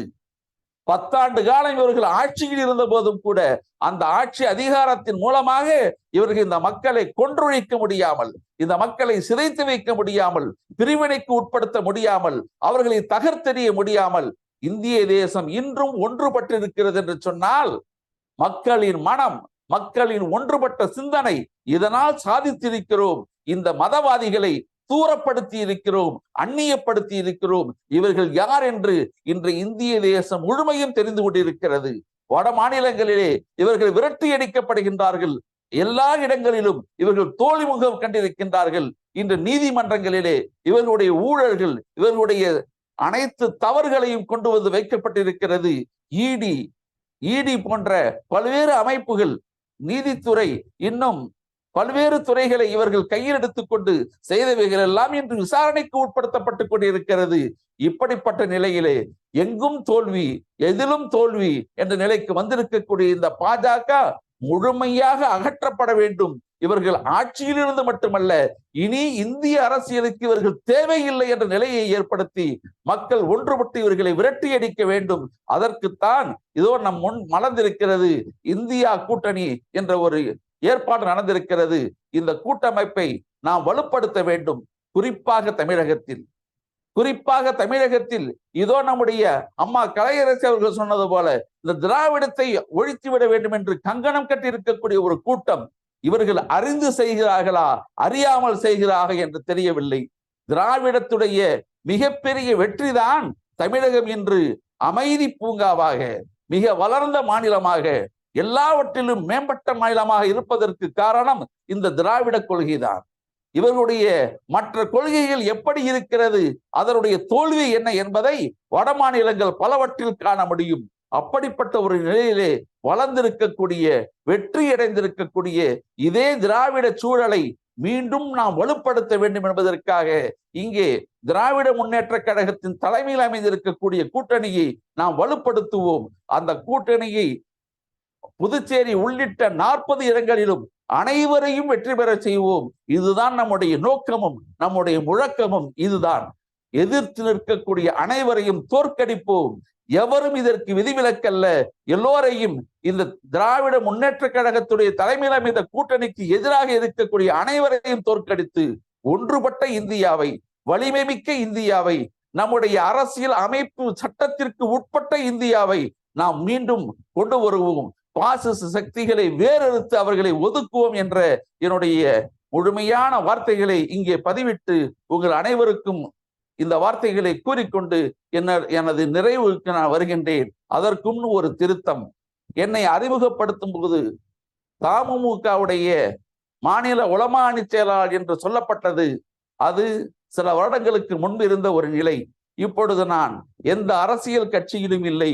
குறிப்பாக தமுமுக, மனிதநேய மக்கள் கட்சி உள்ளிட்ட எந்த கட்சியிலும் இல்லை. நான் பொதுவானவனாக இருக்கிறேன். உங்களை போன்று நீங்கள் எல்லாம் இருப்பது போல நானும் ஒரு பொது மனிதனாக உங்களோடு கலந்து கொண்டேன் என்ற வார்த்தையை உங்களுக்கு எடுத்து கூறி வாய்ப்புக்கு நன்றி கூறி விடைபெறுகிறேன். எல்லோருக்கும் என் அன்பு சார்ந்த வணக்கமும் வாழ்த்துக்களும். நன்றி தோழர், மிக்க நன்றி. மன்னிக்கவும், தவறாக அறிமுகம் செய்வதற்கு மன்னிக்கவும். தோழர்கள் தான்.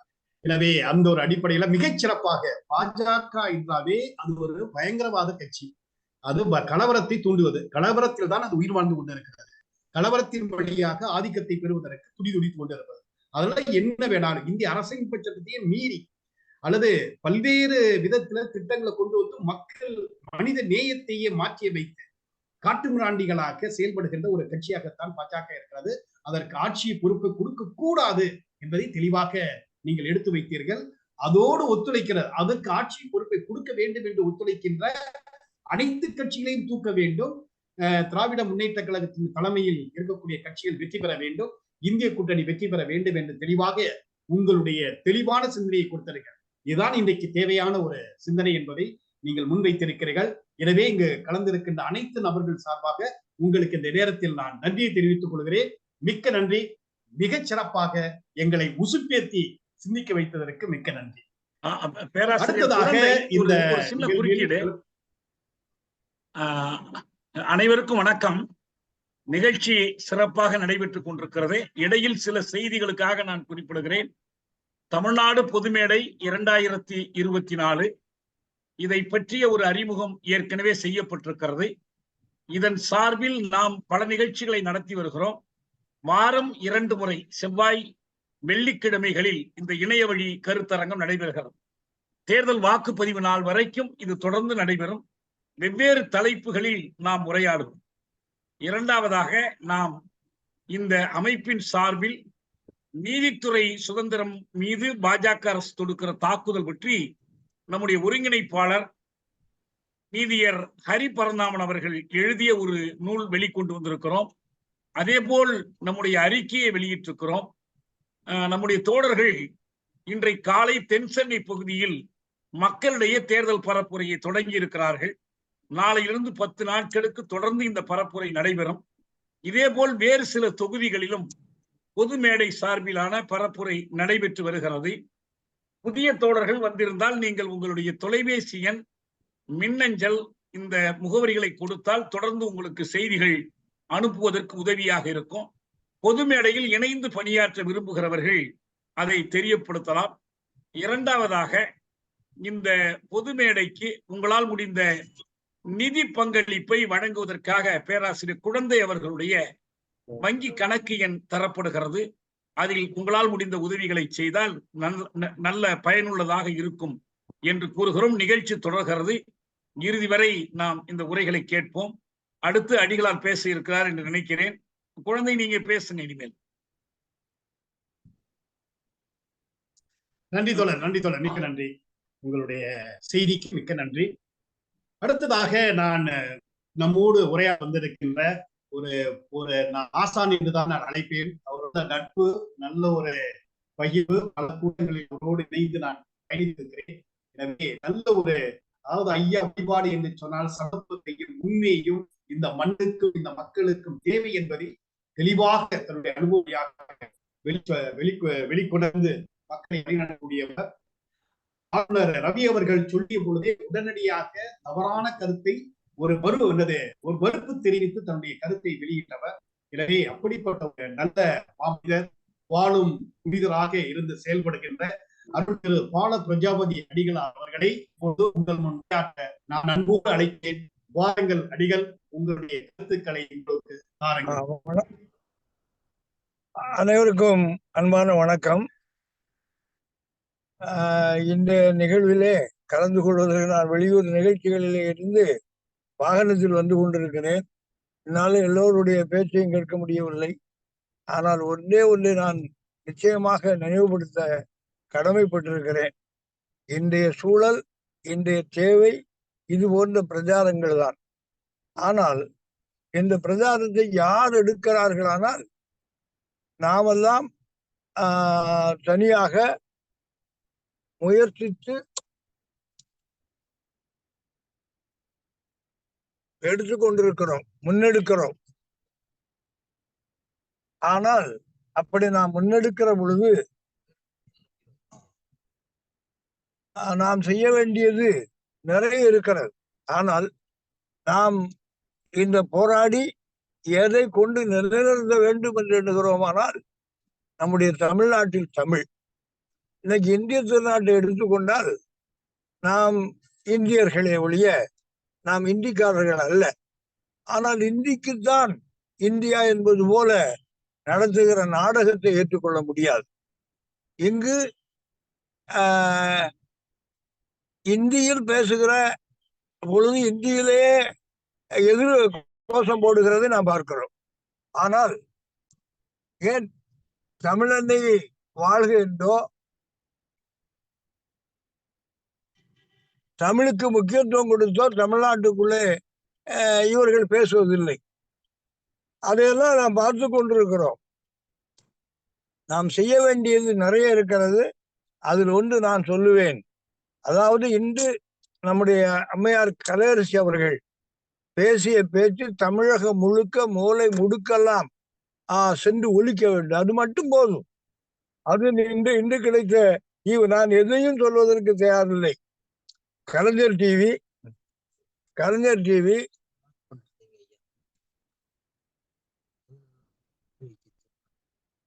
வச்சுக்கணும்.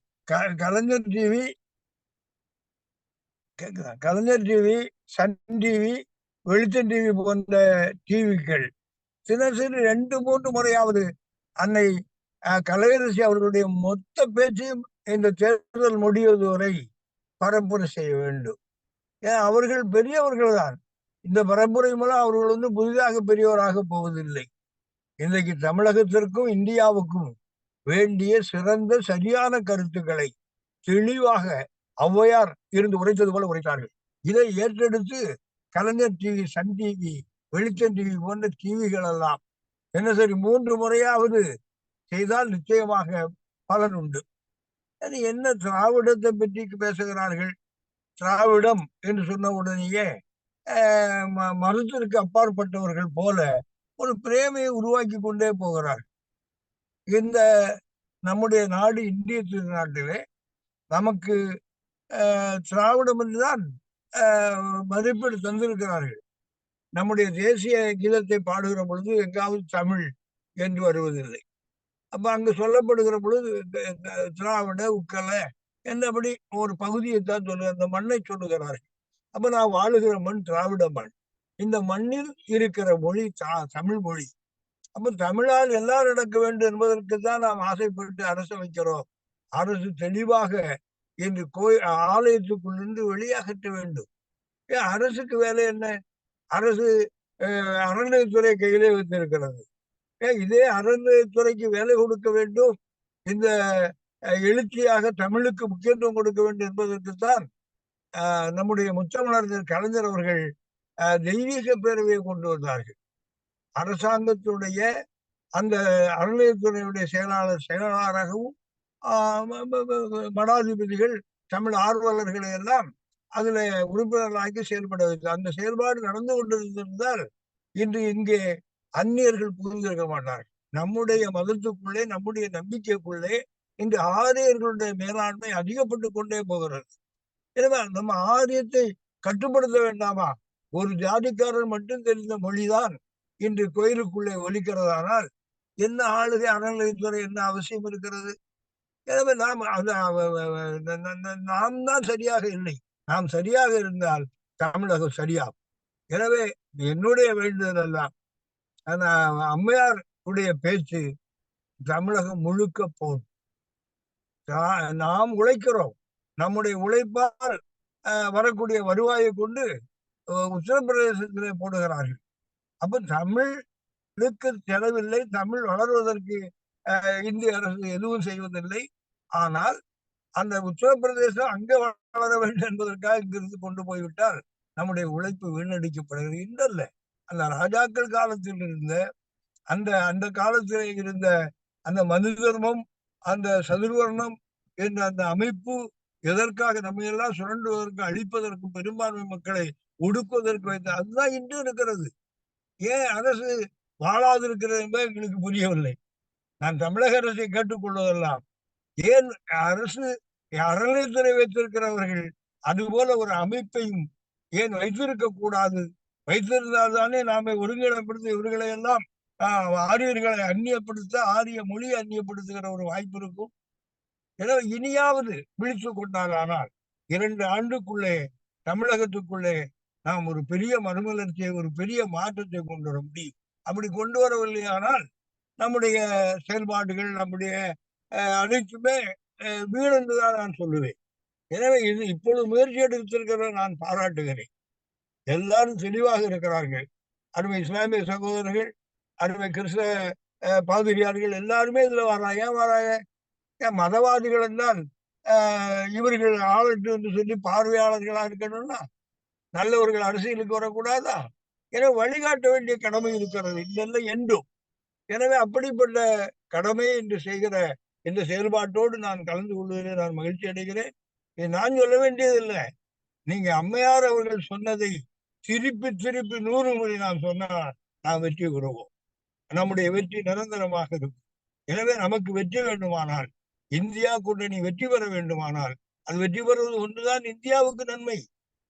அல்லது வெற்றி பெறவில்லையானால் நம்முடைய வாழ்க்கை, நம்முடைய செயல்பாடு, நாம் இந்தியர் என்று சொல்வதே அர்த்தமில்லாமல் போய்விடும். எனவே நமக்கு இந்தியாவிலே உரிமை இருக்கிறது. இந்தியாவுடைய இறையாண்மை நம்மை சார்ந்தது, நம்முடைய இறையாண்மை இந்தியாவை சார்ந்தது. நாம் எல்லாம் இந்தியர்கள். ஆனால் நாம் இந்திக்காரர்கள், நாம் தமிழர்கள். எனவே இந்த இந்தியாவில் எத்தனை மொழி இருந்தால் அத்தனை மொழிக்கு சம வாய்ப்பு கொடுக்க வேண்டும். இதையெல்லாம் நாம் போராடி பெற வேண்டுமானால் இந்தியா கூட்டணி நிச்சயமாக வெற்றி பெற வேண்டும். அதற்கு எனக்கு தெரிந்த, சமீபத்திலே எனக்கு தெரிந்த ஒன்று பிரார்த்தனை தான். நான் பிரார்த்தனை பண்ணுகிறேன், என்னுடைய பிரார்த்தனை வெற்றி பெறும். நிச்சயமாக அந்த அடக்குமுறை அதிகாரத்தை வைத்து இன்னும் மனு தர்மத்தை இங்கே மீண்டும் கொண்டு வருவதற்கு, ஆரியத்தை இங்கே புகுத்துவதற்கு பாடுபடுகிறவர்கள் ஓய்ந்து ஒளிந்து ஒதுங்கி போவார்கள். அது இந்தியா ஒதுக்கி வைக்கும், இறையர்கள் ஒதுக்கி வைக்கும் என்ற நம்பிக்கை எனக்கு இருக்கிறது. அந்த நம்பிக்கையோடு உங்களை வாழ்த்தி வெல்க இந்தியா என்று சொல்லி அமைகிறேன். அன்பு வணக்கம். நன்றி, நன்றி ஐயா, மிக்க நன்றி. உங்களுடைய எங்களுக்கு பயனாக இருக்கும். இந்தியா வேண்டும், இந்தியா நல்ல முறையில் பாதுகாக்கப்பட வேண்டும் என்றால் எனவே இந்தியாவுடைய பாதுகாப்பிற்கு இந்திய கூட்டணி வெற்றி பெற வேண்டும் என்று தெளிவாக முடித்திருக்கிறீர்கள். ஆசிரியர் கண்டிப்பாக எங்களுக்கு உரமையாக இருக்கும். கண்டிப்பாக இதை தொடர்ந்து பயணிப்பது எங்களுக்கு முழு சக்தியாகவும் அது அமையும் என்று சொல்லி நீங்கள் கலந்து கொண்ட இந்த உங்களுடைய கருத்துக்கள் அறிந்து கொண்டதற்கு உங்களுக்கு மிக்க நன்றி. தொடரும் உங்களோடு இணைந்து பயணிப்பதில் நாங்கள் பெருமகிழ்ச்சி கொள்கிறோம். நன்றி. இறுதியாக நிறைவுரையாக ஆற்றுவதற்கு நம்முடைய அருட்தந்தை அவர்கள் முனைவர் MC ராஜன் அவர்கள் இங்கே இருக்கிறார்கள். எனவே அவர்கள் தங்களுடைய கருத்துக்கள், நல்ல நண்பர், ஒரு வழக்கறிஞர், தொடர்ந்து பயணிக்கக்கூடியவர், ஐயா அருள் திரு பால பிரஜாபதியோட நெருங்கிய நண்பர், பக்கத்துல இருந்து பணியாற்றியவர், அளவே நல்ல உறவில் இருக்கக்கூடிய ஒரு நல்ல நபர். எனவே இன்றைக்கு வழக்குகளை எடுத்து இன்னைக்கு தமிழகம் மட்டுமல்ல ஒரு நல்ல ஒரு அரசியல் பகுப்பாய்வோடு செயல்படக்கூடிய ஒரு அருட்தந்தை MC ராஜன் அவர்கள். உண்மையிலேயே நான் அவரை நினைத்து மிகவும் வியந்து போகும். நல்ல அறிவு செயல்பாட்டில் செயல்படக்கூடிய அனைத்தையும் அவர்கள் இருப்பதை நான் பார்க்கிறேன். எனவே அப்படிப்பட்ட ஒரு நல்ல அருட்தந்தை அவர்களை நான் இப்பொழுது உங்கள் சார்பாக உரையாற்றுவதற்கு, நிறைவுரை ஆற்றுவதற்கு நான் அன்போடு அழைக்கிறேன். அவர் பேசிய பிறகு உங்களுடைய கருத்துக்கு, உங்களுடைய வினாக்களை முன்வைக்கலாம். எனவே நீங்க எவரிடம் முன்வைக்கலாம் என்று நினைக்கிறீங்களோ அவரிடம் முன்வைக்கலாம். உங்களுடைய கருத்துக்களை கேட்டு தெளிவு பெறுவதற்கு முனைவர் அருட்தந்தை ராஜன் அவர்கள் பேசிய பிறகு நீங்கள் முன்வைக்கலாம். இப்பொழுது நான் அழைக்கின்றேன் தந்தை ராஜன் அவர்களை நான் அன்போடு அழைக்கிறேன். அன்பு உறவுகள் அனைவருக்கும் இனிய வணக்கம். கேக்குதா? கேக்குது. நன்றி. உண்மையிலேயே ஒரு இனிமையான மாலை பொழுது. அம்மா கலையரசி அவர்களுடைய பேச்சு என்னுடைய பாசத்திற்கும் என்னுடைய அதிகமான நேசத்திற்கும் உரிய ஐயா பால பிரஜாபதி அடிகளார் சுட்டி காட்டியது போல, அது மட்டுமே தமிழகத்தினுடைய எல்லா மூலைமுடுகளுக்கு சென்றாலே தமிழன் உண்மையிலே விழிப்புணர்வு பெற்று விடுவான். அந்த விழிப்புணர்வு இந்தியாவை ஒரு கனல் போல பற்றி கொள்ளும் என்கிற ஒரு நம்பிக்கை வந்திருக்கிறது. அதே போல் ஐயா மௌல்வி ஐயா அவர்கள் பேசிய பொழுதும் மிக தெளிவாக எது தேவை என்பதை பற்றி அழகாக ஒரு சின்னது, உங்களுடைய முகம் சரியாக தெரியல, கொஞ்சம் இது பண்ண முடியுமா? Okay, super. இந்த அழகான முகத்தை பார்க்கிறோம். ஆகவே அவர்களுக்கு என்னுடைய சிறப்பான நன்றிகளை பதிவு செய்து இன்றைய தலைப்பிற்குள் வருகிறேன். இன்று நாம் ஏறக்குறைய ஒரு இந்து சமயத்தை சார்ந்த அம்மா ஐயா பால பிரஜாபதி அடிகள், இஸ்லாமிய சமூகத்தை சார்ந்த ஐயா மௌல்வி அவர்கள், கிறிஸ்தவ சமயத்திலிருந்து நான் என்று இந்த சமயங்களினுடைய வண்ணத்தை, அழகை பார்க்கிற பொழுது மிகவும் மகிழ்ச்சியாக இருக்கிறது. இன்று மாலையில் நான் மௌலி வாக்கம் என்கிற பகுதியிலே இருந்த ஒரு மசூதியில் இன்றைக்கு சமய நல்லிணக்க இப்தார் நோன்பு திறப்பு விழா நடைபெற்றது. அதிலே நான் கலந்து கொண்டேன். நானும் அங்கிருந்த மற்ற இஸ்லாமிய பெரியவர்களும் ஒரு அருமையாக திருமூலரை பின்பற்றுகின்ற சித்தர் வழிவந்த ஒரு இந்து ஐயா அவர்களையும் பார்ப்பதற்கான வாய்ப்பு கிடைத்தது. என்னை பொறுத்த மட்டில் இதுதான் இந்தியா. அங்கே நாங்கள் கரங்கோர்த்து கொண்டோம், ஒருவர் பாராட்டி பேசினோம், ஒன்றாக அமர்ந்து இப்தார் நோன்பு திறப்பு நிகழ்விலே கலந்து கொண்டோம். இப்படிப்பட்ட ஒரு இந்தியாவைத்தான் ஒரு மானிட சமூகம் விரும்புகிறது. ஆனால் இப்படிப்பட்ட ஒற்றுமைக்கு வெறுமனே காவி சாயம் பூச விரும்புகிற ஒரு அமைப்பு தான் RSS என்கிற அமைப்பு. அந்த RSS சங் பரிவார் செயல் திட்டத்தை தான் பாஜக இன்றைக்கு செயல்படுத்துகிறது. எனவே பாஜக என்பது RSS ஒரு அரசியல் முகம் மட்டுமே. நரேந்திர மோடியாக இருக்கட்டும், அமித்ஷா அவர்களாக இருக்கட்டும், அல்லது UPA ஆளுகின்ற யோகி ஆதித்யநாத்தாக இருக்கட்டும், இவர்களுடைய நிகழ்ச்சி நிரல் எல்லாம் வருவது RSS தலைமையகத்தில் இருந்துதான். எனவே 1940 குருஜி கோல்வால்கர் இரண்டாவது அவர்களுடைய தலைமை குரு மிக அழகாக சொல்லி வைத்திருப்பது போல, ஒரு நாள் இந்த நாட்டை ஒரு இந்து ராஷ்டிரா என்று அறிவிக்க வேண்டும் என்றால் நமக்கு கற்பனையான எதிரிகள் தேவை. அந்த கற்பனையான எதிரிகள் யார் என்பதற்கு அவர் ஒரு பட்டியலை கொடுக்கிறார். அந்த பட்டியலில் குறிப்பாக 3 பேரை பதிவு செய்கிறார். ஒன்று இஸ்லாமியர்கள், இரண்டாவதாக கிறிஸ்தவர்கள், மூன்றாவதாக சமய சார்பற்ற இந்துக்கள். அதுக்கு முன்னாடி கம்யூனிஸ்டுகள் மற்றும் முற்போக்காளர்கள் என்பதையும் பதிவு செய்து விடுகிறார். இந்த பட்டியலை ஏறக்குறைய 1940களில் வெளிவந்த அந்த புத்தகத்திலே அவர் தெளிவாக யாருக்கு எதிராக கலவரம் செய்ய வேண்டும், யாரை எதிரிகளாக சித்தரிக்க வேண்டும், யாரை நமக்கு எதிராக நிறுத்தினால் இந்துக்களை மாய்மாலம் செய்து ஒரே அணியாக திரட்ட முடியும் என்பதில் அவர் மிக தெளிவாக இருக்கிறார். அந்த பயிற்சி பள்ளிக்கூடத்தில் கற்று வந்தவர்கள் தான் வாஜ்பாயும் அத்வானியும் இன்றைக்கு இருக்கிற நரேந்திர மோடியும் அமித்ஷாவும். சோ இவர்களுக்கு தெரிந்ததெல்லாம் யாரெல்லாம் அவர்களுடைய வர்ணாசிரம தர்ம கனவிற்கு, இந்த ராஷ்டிரா கனவிற்கு துணை போக மாட்டார்கள் என்பதை தெளிவாக தெரிந்து வைத்துக் கொண்டு இந்த 4 பேரையும் அவர்கள் எதிரிகளாக கட்டமைத்திருக்கிறார்கள். எனவே இஸ்லாமிய சமூகத்தின் மீது வன்முறை கட்டவிழ்த்து விடப்படுகிறது, கிறிஸ்தவ சமூகத்தின் நிறுவனங்களின் மீது வன்முறை கட்டவிழ்த்து விடப்படுகிறது, சமய சார்பற்ற இந்துக்கள் சுட்டுக் கொல்லப்படுகிறார்கள் அல்லது பெருவாரியான மனித உரிமை ஆர்வலர்கள் இந்த சிறைகளிலே வாடிக்கொண்டிருக்கிறார்கள். முற்போக்காளர்களாக கம்யூனிஸ்டுகளாக இருப்பவர்கள் இந்த ராஷ்டிர கனவில் மிதப்பவர்களுடைய நிரந்தர எதிரிகளாக இருப்பதை நாம் அறிந்து கொண்டிருக்கிறோம். எனவே இந்த அடிப்படையில் நாம் பார்க்கிற பொழுது அவர்கள் இன்றைக்கு கடந்த 10 ஆண்டுகளில் ஏராளமான குற்றங்களை, தவறுகளை செய்திருக்கிறார்கள். ஊழலுக்கு பஞ்சமே இல்லை. ஏனென்றால் நமக்கு தெரியும், சமீபத்தில் வெளிவந்த CAG அறிக்கை வெளியிட்ட 7.5 லட்சம் கோடி ஊழல். ஒருவேளை ஊழலை சரி செய்து கொள்ள விரும்புவார்கள் என்று பார்த்தால் ஊழலை வெளிக்கொண்டு வந்தவர்களைத்தான் அவர்கள் சரி செய்திருக்கிறார்கள் என்பது வருத்தத்துக்குரிய ஒரு செய்தி. எனவே அப்படிப்பட்ட ஒரு சூழலில் இன்றைக்கு நான் முக்கியமாக பார்ப்பது ஒன்று, நீண்ட காலமாக நெடுங்காலமாக இந்த சமூகம் ஒரு சமூக நீதி இல்லாமல் இருந்த ஒரு சமூகம், ஏற்றத்தாழ்வுகள் நிறைந்த சமூகம், சாதிய கட்டுமானத்தின் அடிப்படையில் பெரும்பாலான மக்களை அடிமைகளாக கருதிய ஒரு சமூகத்திற்கு அண்ணல் அம்பேத்கர் தான் சுதந்திரம் பெற்ற பிறகு ஒரு விடிவு காலமாக ஒரு அழகான அரசியலமைப்பு சட்டத்தை உருவாக்கி தந்து அனைவருக்கும் நீதி, ஜஸ்டிஸ் ஃபார் ஆல் என்கிற ஒரு கருத்தாக்கத்தை கட்டமைத்தார். ஆண் பெண் என்ற சமத்துவமின்றி சாதி, மதம், இனம், மொழி, பாலினம், பிறப்பிடம், சமூக அந்தஸ்து, இந்த எந்த வேறுபாடுகளுக்காகவும் யாரும் சமத்துவத்தை, சகோதரத்துவத்தை மறுக்கப்படாமல் இந்த நாட்டில் சமமான குடிமக்களாக வாழ வேண்டும் என்று அவர் விரும்பிய அல்லது சுதந்திரத்திற்காக போராடிய நம்முடைய முன்னோர் விரும்பிய அந்த சமூகத்தின் விளைவாகத்தான் கடந்த 70-75 ஆண்டுகளாக பெயரளவிலாவது நாம் ஒரு ஜனநாயகத்தை கொண்டிருந்தோம். பெயரளவிலாவது ஒரு மக்களாட்சி இங்கே நிலை பெற்றிருந்தது. பெயரளவிலாவது மக்களாட்சி நிறுவனங்கள் இங்கே செயல்பட்டுக் கொண்டிருந்தன.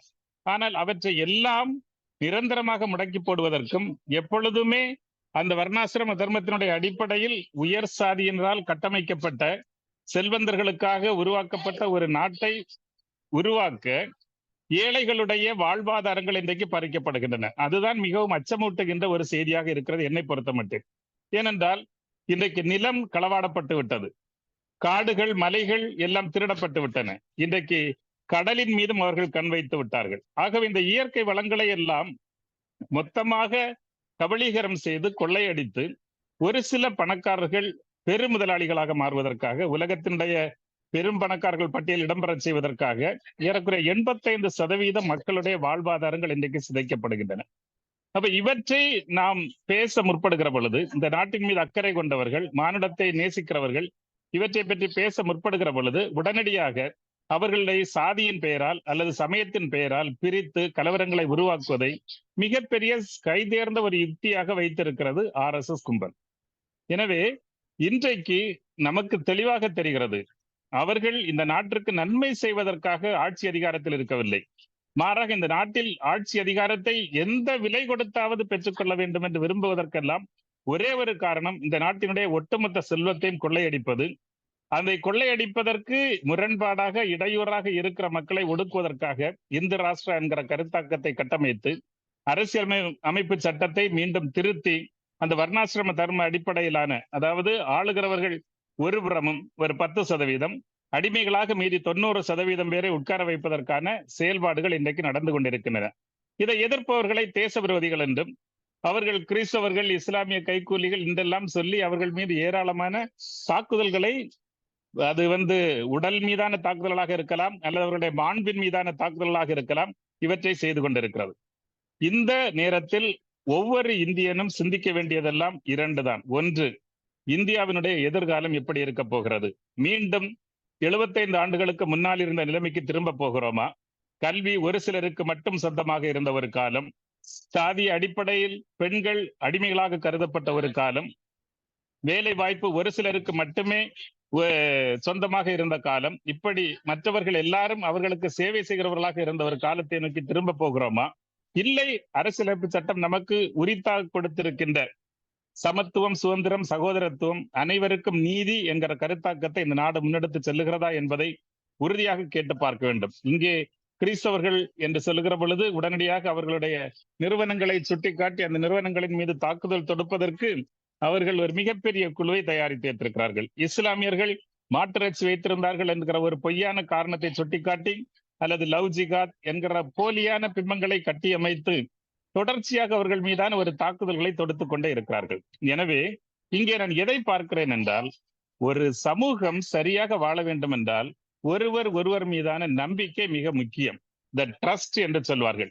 என்னுடைய பக்கத்தில் இருப்பவன் என்னுடைய அயலான், அவன் என்னுடைய துணைக்கு வருபவன், என்னை நேசிப்பவன், என்னுடைய உறவினர் என்கிற ஒரு நம்பிக்கை இருக்கிற பொழுதுதான் வாழ்க்கையை சுமூகமாக நடத்தி செல்ல இயலும். ஆனால் கடந்த 100 ஆண்டுகளாக RSS இந்த சமூகத்தில் ஒரு வைரஸை போல ஊடுருவி செய்திருக்கிற ஒரே ஒன்று, அந்த நம்பிக்கையை இன்று சிதைத்து விட்டது. அந்த நம்பிக்கை தான் இந்தியாவினுடைய ஆன்மா. இங்கே விவேகானந்தர் சொன்னது போல இந்துக்களையும் இஸ்லாமியர்களையும் ஒரே நாணயத்தினுடைய இரு பக்கங்களாக கருத தெரியவில்லை என்றால் இந்தியா கெட்டு போய்விடும் என்று, சீரழிந்து போய்விடும் என்று சொன்னார். ஆகவே ஒரு நல்ல இந்தியாவை சீரழிப்பதில் இவர்கள் மிக முக்கியமான பங்கை ஆற்றிக் கொண்டிருக்கிறார்கள். இதற்கு நிவாரணம் என்பதெல்லாம் இந்த மக்கள் தங்களுடைய உரிமைகளை பாதுகாப்பதற்காக, தங்களுடைய வருங்கால சந்ததிகளின் வாழ்வாதாரங்களை பாதுகாப்பதற்காக தங்களை பிரிக்கின்ற கூறுகள், குறிப்பாக மதம், சாதி, மொழி போன்ற இவற்றை எல்லாம் கடந்து ஒரு தமிழனாக, ஒரு இந்தியனாக சிந்தித்து இது நம்முடைய நாட்டிற்கும் வீட்டிற்கும் கேடு என்பதை தெளிவாக உணர்ந்து கொண்டவர்களாக, தேர்தலில் இதை பாஜகவை தோற்கடிப்பதோடு மட்டும் தங்களுடைய கடமை முடிந்து போய்விட்டதாக கருதாமல் தொடர்ந்து இந்த சமூக இயக்கங்கள், இந்த அரசியல் கட்சிகள் தெளிவான ஒரு நிலைப்பாட்டை எடுத்து RSS-ஐ வேரடி மண்ணோடு இந்த மண்ணிலிருந்து அகற்றுவது வரையிலும் இணைந்த கரங்களோடு செயல்படுகிற பொழுதுதான் அது சாத்தியம். அப்பொழுதுதான் இந்த சமூகத்தை மீண்டும் ஒரு நம்பிக்கையான ஒரு சமூகமாக நம்மால் கட்டி எழுப்ப முடியும் என்பதை நான் உறுதிபட தெரிவித்துக் கொள்ள விரும்புகிறேன். இதற்கிடையே அவர்கள் பரப்புகின்ற வதந்திகள், அவர்களுடைய செயல்பாடுகளால் உருவாகின்ற கலவரங்களில் கவனமாக இருந்து அவற்றை, ஏனென்றால் நான் கன்னியாகுமரி மாவட்டத்திலிருந்து வருபவன். பொன்னார் அவர்கள் மிக அழகாக சொன்னார்கள், கலவரம் வந்தே தீரும் என்றுதான் அவர் சூளுரைத்திருக்கிறார். இதுதான் அவர் நமக்கு கொடுத்திருக்கிற ஒரு பெரிய பரிசு என்று நான் நினைக்கிறேன். ஒரு 7 நிமிஷம் கழிச்சு கால். ஹலோ, நீங்க தொடருங்க. எனவே இப்படி நாட்டினுடைய நம்பிக்கையை சீர்குலைத்திருக்கின்ற, இனிமேல் இந்த நம்பிக்கையை மீண்டும் உருவாக்கி இதை ஒரு ஒன்றுபட்ட இந்தியாவாக உருவாக்குவதற்கே இன்னும் பல அட்லீஸ்ட் குறைந்தது ஒரு 50 ஆண்டுகளாவது உழைக்க வேண்டியவருக்கு கட்டாயம் இருப்பது போல் தோன்றுகிறது. எனவே நாட்டினுடைய ஒரு பன்முகத்தன்மையை, நாட்டில் நிலவி வந்த ஒற்றுமையை, நாட்டில் நிலவி வந்த சகோதரத்துவத்தை, நாட்டில் நிலவி வந்த ஓரளவாக்கான சமத்துவத்தை எல்லாவற்றையும் சீர்குலைத்து போட்டுவிட்டு ஒருவர் எதிரிகளாக காட்டி எப்பாடுபட்டேனும் அரசியல் அதிகாரத்தை மட்டும் வெல்வதற்கு குறியாக இருக்கின்ற, அதனால் மீண்டும் ஒருமுறை வர்ணாசிரம தர்ம ஆட்சியை அமைத்து இன்னும் 1000 ஆண்டுகளுக்கு இங்கே ராமருடைய ராஜ்யம்தான் என்று நம்முடைய பிரதமர் மோடி அவர்கள் சொல்லியிருக்கிறார்கள். அப்படிப்பட்ட ஒரு சமூகத்தை கட்டியெழுப்பவர்கள் நினைக்கிற பொழுது மானுடத்தின் மீதும் சமூகத்தின் மீதும் மனித உரிமைகளின் மீது நம்பிக்கை கொண்ட நாம் எல்லோரும் இணைந்து எல்லா மக்களுக்கும் எடுத்து செல்ல வேண்டிய ஒரே செய்தி, நாம் வேறுபாடுகளை கொஞ்ச நாளைக்கு புறம் தள்ளுவோம். நாம் இந்த அடிப்படையில், அரசியலமைப்பு சட்டத்தின் அடிப்படையில் நாம் ஒன்றிணைவோம். இவர்களுடைய இந்த சதி வேலைகளை சரியாக புரிந்து கொண்டவர்களாக, மானுடத்தின் மீது நம்பிக்கை கொண்டவர்களாக ஒருங்கிணைந்து செயல்பட்டால் கண்டிப்பாக இது வீழ்த்தப்பட முடியாத ஒன்று அல்ல. மாறாக அவர்களுடைய வீழ்ச்சியில்தான் புதிய இந்தியாவின் எழுச்சி இருக்கிறது என்பதை உரத்து சொல்லுவோம். அதற்காக தொடர்ந்து உழைப்போம். கண்டிப்பாக வெற்றி நமதே. தமிழக பொதுமேடைக்கும் இதனுடைய உறுப்பினர்கள் நண்பர்களுக்கும் என்னுடைய இதயபூர்வமான நன்றியை அன்போடு தெரிவித்துக் கொள்கிறேன். நன்றி அருள் தந்தை முனைவர் மிக தெளிவாக சொன்னீர்கள். பாஜகனா அது என்ன, ஒரு சிதைப்பது, சீரழிப்பது, சுரண்டுவது அல்லது மக்களை சின்ன பின்னமாக மாற்றுவது, மாற்றி அமைப்பது, உண்மைகளை திரித்து சொல்வது, இதான் அந்த பாஜகனுடைய, அது RSS வழிநடத்துதல் அடிப்படையில செயல்படுகின்ற ஒரு இயக்கமாக, ஒரு அரசியல் இயக்கமாக பாஜக இருப்பதை தெளிவாக பதிவு செய்திருக்கிறீர்கள். இதற்கெல்லாம் மாற்று சக்தியாக நாம் அனைவரும் வேறுபாடுகளை கடந்து எல்லோருமே நல்லிணக்கத்தோடு இணைந்து இந்த தடவை நம்ம போராட வேண்டும், வெற்றி பெற வேண்டும், இந்தியாவை காப்பாற்றியாக வேண்டும் என்ற ஒரு அறைகூவலை நீங்கள் முன்வைத்திருக்கிறீர்கள். இந்த மாதிரியான நல்லிணக்கத்துல கலந்து கொண்டு இதை செயல்படுத்த வேண்டும் என்று அறைகூவல் விடுத்திருக்கிறீர்கள். எனவே உங்களுக்கு இந்த நேரத்தில் நான் நன்றியை தெரிவித்துக் கொள்கிறேன். நல்ல ஒரு பகிர்வு. 4 ஆளுமைகள் மிக தெளிவாக தங்களுடைய கருத்துக்களை பகிர்ந்து கொண்டிருக்கிறார்கள். இந்த நாட்டை காப்பாற்ற வேண்டும், மக்களாட்சியை காப்பாற்ற வேண்டும், அரசியல் அமைப்பை காப்பாற்ற வேண்டும். ஒரு RSS பின்னணியில் செயல்படுகின்ற ஒரு அரசியல் இயக்கம் பாஜகவை வீழ்த்த வேண்டும் என்று தெளிவாக தங்களுடைய கருத்துக்களை முன்வைத்திருக்கிறீர்கள். எனவே உங்கள் அனைவருக்கும் இந்த 4 நபர்களுக்கு இந்த நேரத்தில் நான் நன்றியை தெரிவித்துக் கொள்கிறேன். இப்பொழுது உங்களுக்கு எல்லோருமே இருக்கிறார்கள், பேச்சாளர்கள் எல்லோருமே இருக்கிறார்கள் என்று நம்புகிறேன். எனவே அதன் அடிப்படையில் இப்பொழுது பங்கேற்பாளர்கள் தயவு செய்து உங்களுடைய கருத்தை கேள்வியாக, வினாவாக, சுருக்கமாக, ஏன்னா நேரம் கடந்து போய்க்கிறது, ஏற்கனவே 1.5 மணி நேரம். எனவே உங்களுடைய விளக்கம் தேவையில்லை, மாறாக வாக்குவாதம் தேவையில்லை, மாறாக உங்களுடைய வினாக்களை குறிப்பாக 1 வரியிலோ 2 வரியிலோ யாரிடம் கேட்கிறீர்கள் என்று சொல்லி நபர்களை, பேச்சாளர்களை குறிப்பிட்டு நீங்கள் கேட்டீர்கள் என்று சொன்னால் நேர நிர்வாகத்தை நாம் கடைபிடிக்க முடியும், விரைவாக நாம் இந்த கூட்டத்தை நிறைவுக்கு கொண்டு வரலாம் என்ற மிக தாழ்மையான வேண்டுகோளோடு நான் கையை உயர்த்தியிருக்கிறார். எனவே தயவு செய்து நீங்கள் உங்களுடைய வினாவை முன்வைங்க. வணக்கம் ஐயா. அந்த பேசிய 4 பேருக்கு நன்றி. இப்ப நேரா மேட்ருக்கே வரேன் சார். இப்ப மனம் திரும்பிட்டாங்க எல்லாரும் இதெல்லாம் கேட்டு.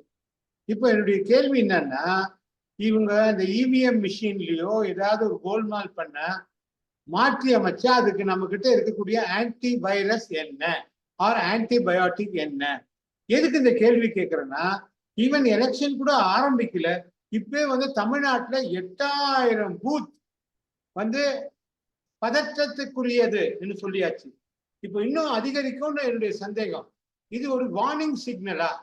அதை எப்படி மேற்கொள்வது? நன்றி சார். யாருனாலும் பதில் சொல்லலாம்.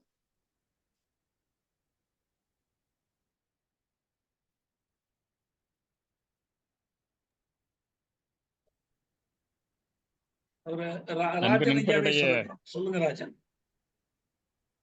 அன்பு நண்பருடைய கேள்விக்கு நன்றி.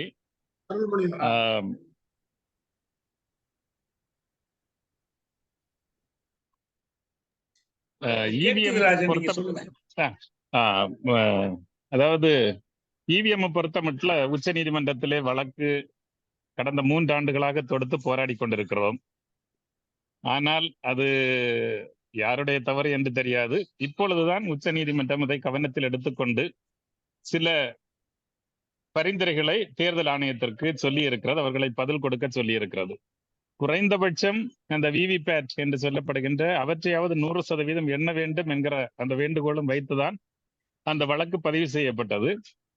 மதிப்புக்குரிய தேவசகாயம் IAS போன்றவர்களுடைய தலைமையில் தான் அது செய்யப்பட்டது. ஆனால் இன்னும் சரியான முடிவு வந்த பாடில்லை.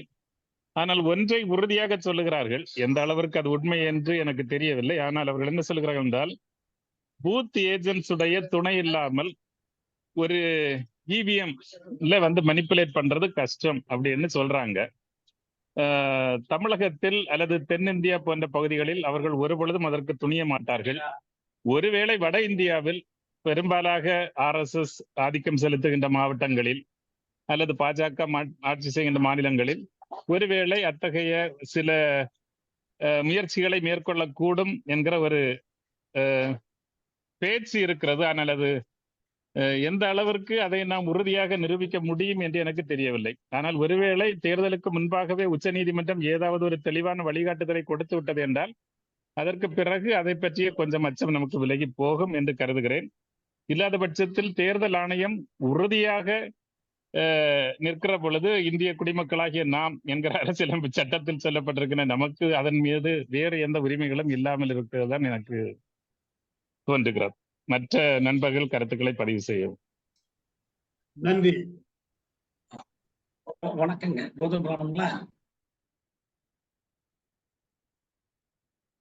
Father, you did not answer my other question.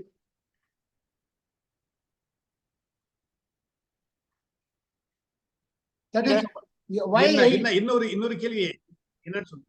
why 8,000 booths have been, ஏன் 8,000 போலிங் பூத் வந்து அவங்க சந்தேகத்துக்குரியது, இது வரைக்கும் நடக்காத, ஏன் அந்த மாதிரி ஒரு இது, அதான் ஒரு சஸ்பிஷன் கொடுக்குது.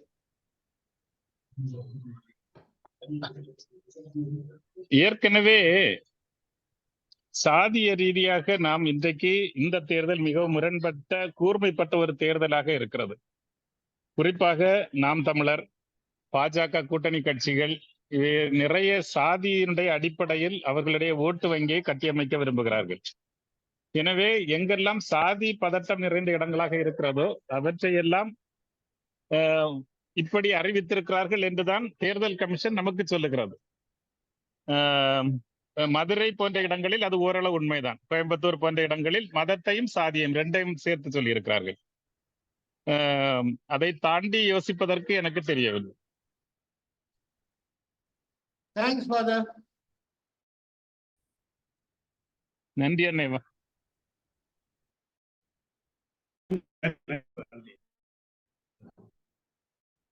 வேற ஏதாவது கேள்விகள்?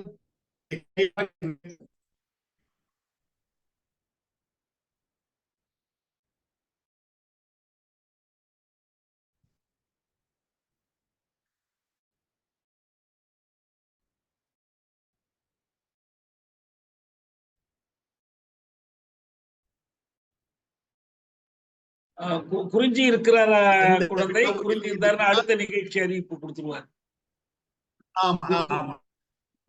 ஒரு கேள்வி ஐயா, குறிஞ்சி இருக்காருல்ல, வந்து கன்னியாகுமரியில இருந்து செயல்படுறதுனால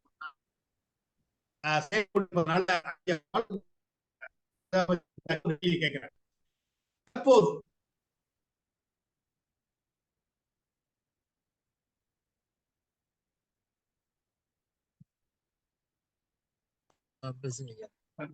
பேராசிரியர் குழந்தை குறிஞ்சி இருக்கிறாரா? ஆமா, என்ன வேணும்? இல்ல அடுத்த நிகழ்ச்சி அறிவிப்பு.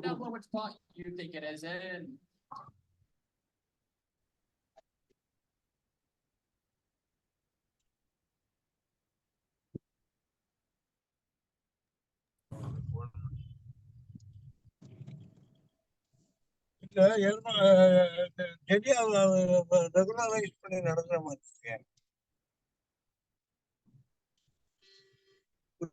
நம்ம குறிஞ்சிய காணுமே, குறிஞ்சி இருக்கிற மாதிரியே தெரியலையே.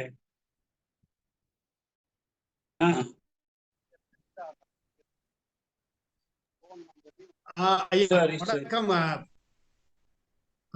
பால பிரஜாபதி ஐயாக்கிட்ட ஒரே ஒரு வினா. தற்பொழுது கன்னியாகுமரியில் இந்த பாஜகவுடைய செயல்பாடு எப்படி மக்கள் மத்தியில் எப்படி மக்களுடைய பதிலிருப்பு எவ்வாறு இருக்கிறது? ஏன்னால் அதுல நிறைய குழுக்கள் என்ன பண்ண இறங்கி வேலை செய்யறாங்க. அப்படிப்பட்ட ஒரு சூழ்நிலையில உங்களுடைய அனுபவம், உங்களுடைய சிந்தனை எப்படிப்பட்டதாக இருக்கிறது என்று தெளிவுபடுத்தினீர்கள் என்று சொன்னால் நன்றாக இருக்கும். கன்னியாகுமரியை பொறுத்த மட்டில் மண்டைக்காடு கலவரம், அதை என்னுடைய பின்புலத்திலே அவர்கள் தங்களை ஆளாக்கி கொண்டார்கள். நாங்கள்தான் மண்டைக்காடு கலவரம் நடக்கிற பொழுது சமாதானத்தை முன்னிறுத்த வேண்டும், அனைவரும் ஒன்றிணைய வேண்டும் என்று தமிழக அரசு எங்களோடு இணைந்து நின்றது. குன்னக்குடி அடிகளார் வந்து எங்களை ஒருங்கிணைத்தார். நாங்களெல்லாம் ஒருங்கிணைந்து செயல்பட்டு இன்று அதே கருத்தோடு இருக்கிறோம். காரணம், எங்களை யாரும் மதம் மாற்றவும் முடியாது, எங்களுடைய கருத்திலிருந்து மாற்றவும் முடியாது. எனவே நாங்கள் நாங்களாகவே இருக்கிறோம். அப்போ எங்க பிரச்சனை என்ன என்று கேட்டால், சிறுபான்மையினரை தவிர மீதி இருக்கிற அத்தனைவரும் மீண்டும் பட்டா போட வேண்டும் நினைக்கிறார். ஏன்னா எங்களுடைய சுயமரியாதை சுழற்சிகளை போடக்கூடாது. எல்லா கொடுமைகளும் எதிராக நாங்க போராடி நாங்கள் ஒரு தனி இயக்கம் கண்ட பின்னாலும் எங்களையும் அவர்களுடைய முந்தானைக்குள்ளே வைக்க பார்க்கிறார். அது கன்னியாகுமரியிலே இருக்கிறது. ஆனாலும் இன்று மக்கள் விழிப்புணர்வு இருக்கிறார். நாங்கள் எங்களுடைய செயல்பாடு இந்த 4 மாவட்டம், நான் நெல்லை மாவட்டத்திலே முழுக்க போய் பார்த்தேன். என் கன்னியாகுமரியை சொல்லி நெல்லையில் எப்படி இருக்கிறதானால் அங்கேயும் இதே வேலையை தான் செய்கிறார்கள். ஆனால் வேலை எடுபடவில்லை. தூத்துக்குடியும் அப்படித்தான். ஆனால் கன்னியாகுமரியிலே ஏற்கனவே இவர்கள் ஒரு பிடிமானம் வைத்திருந்தால் அதை வச்சு வெற்றி பெறலாம்னு நினைக்கிறார்கள். ஆனால் மக்கள் அதற்கு தயாரில்லை. மக்களுக்கு தெரிகிறது இவர்கள் ஒன்று செய்ததில்லை. இது நிலத்தில் கப்பல் விட பார்ப்பார்கள். ஏன்னா மக்களுடைய வாழ்க்கையை பற்றி அவர்களுக்கு கவலையே இல்லை. இப்ப நாங்கெல்லாம் இணையத்தில் வேண்டாம் என்று சொன்ன துறைமுகத்தை கன்னியாகுமரியிலே கொண்டு நிலைநிறுத்த பார்க்கிறார்கள். ஆனால் அதனுடைய தாழ்பெரு என்ன என்பதை மக்கள் புரிந்து வைத்திருக்கிறார்கள். எனவே அந்த அளவுக்கு பாதிப்பு ஒன்று கன்னியாகுமரியில வராது என்ற நம்பிக்கை எங்களுக்கு இருக்கிறது. அதுபோல அவர்களும் அப்படி ஒன்று வளர்ந்து விடவில்லை. சும்மா வாய் சொல் வீரர்களாக மதத்தை மட்டும் சொல்லி, மதத்துக்கு தான் இவர்கள் என்ன செய்தார்கள்? எதுவும் செய்யல. படிப்பித்தார்களா? இல்ல அதெல்லாம் ஒண்ணுமே இல்லை. சும்மா இது அரசியல் அவங்களுக்கு எளிதான ஒரு அரசியலுக்காக பேசி பேசி பாடுபட்டு. நான்லாம் 1800 ஐயாவளி ஆலயத்துக்கு அடிக்கல் நாட்டி இருக்கிறேன். 4 மாவட்டத்துக்கு விடுமுறை வாங்கி இருக்கிறேன். நான் ஒரு பெரிய ஊர்வலம் லட்சக்கணக்கானவர்களை கொண்டு வந்திருக்கேன். நான் என்னுடைய இயக்கம், என்னுடைய சமயம், என்னுடைய காரியத்துக்கு பாடுபடுகிறேன். அவர்கள் இதை அழிக்கலாமா என்று நான் இப்போ கவர்னருக்கு என்ன வேலை? அவர் வைகுண்டசாமி ஜனாதனத்திற்கு பாய்விரிக்க பிறந்தார் ஒரு புத்தகத்தை போட வச்சு, அது ஜனாதனம் என்பது எங்களுக்கு சம்பந்தம் இல்லாததுங்க. நாங்கள் சீர்திருத்த சமயம், ஆதி சமயம் முதலாக தென்னாட்டில இருந்த அந்த சைவம் தொட்டு இருக்கிறோம். அப்ப அது ஒரு கூட்டம் இருக்கிறது, பெருவாரியான கூட்டம் இருக்கிறது. எங்களுடைய நம்பிக்கையே தனி. அதுபோல் எங்களை சார்ந்து இருக்கிறவர்கள் போக இந்த மாவட்டத்திலே அவர்களுடைய நிறம் இன்று தெரிகிறது. விளாங்கோட்டிலே அவர்கள் யாரை கொண்டு முன்னிலைப்படுத்துகிறார்கள்? மீண்டும் அந்த உயர்ந்த ஜாதியினரை மேலே கொண்டு வருவதற்கு தான் பார்க்கிறார்கள். 80-65% இருக்கக்கூடிய இந்த மண்ணின் மைந்தர்களான மீனவர்கள், நாடார்கள், இது போன்றவர்களுக்கு வாய்ப்பு கொடுப்பதற்கு அவர்கள் தயாரில்லை. எனவே அதெல்லாம் மக்கள் புரிந்துதான் வைத்திருக்கிறார்கள். நன்றிங்க, நன்றி, மிக்க நன்றி. ரொம்ப மகிழ்ச்சி. நன்றி, நன்றிங்க. சரி, அடுத்து பன்னீர்செல்வம் கை உயர்த்தி இருக்கிறார்கள். தயவுசெய்து உங்களுடைய வினாவை முன்வைங்க. நன்றி.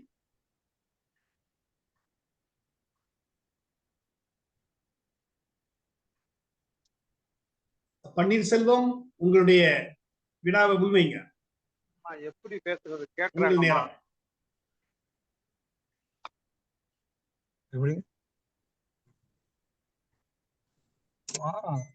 பேசுங்க பன்னீர்செல்வம், பேசுங்க. கேக்குதா நான் பேசுறது? ஹலோ, கேக்குதா? பேசுங்க. பேசுங்க. தோழர், இந்த பிஜேபி அவங்க ஒரே நம்பிக்கையா பணத்தை எந்த அளவுக்கு மூட்டை கட்டி கொண்டு இறங்க வேண்டுமோ 2 வகையில இறங்கி இருக்கிறாங்க.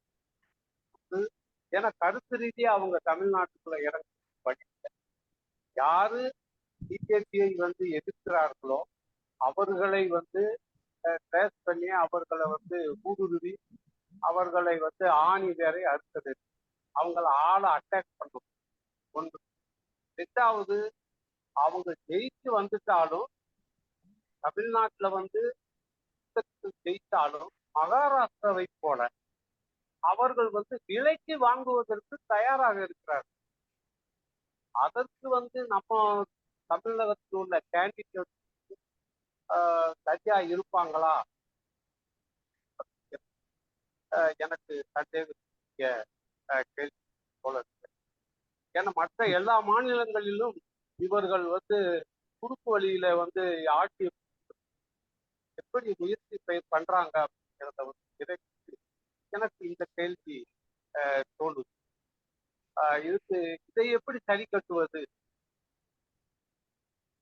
அப்படிங்கிற கேள்வி எனக்கு தோணுது. வேற. நன்றி, மிக்க நன்றி. அருள்முனைவர் ராஜாமணி அல்லது ஐயா பாலப்பிரஜாபதி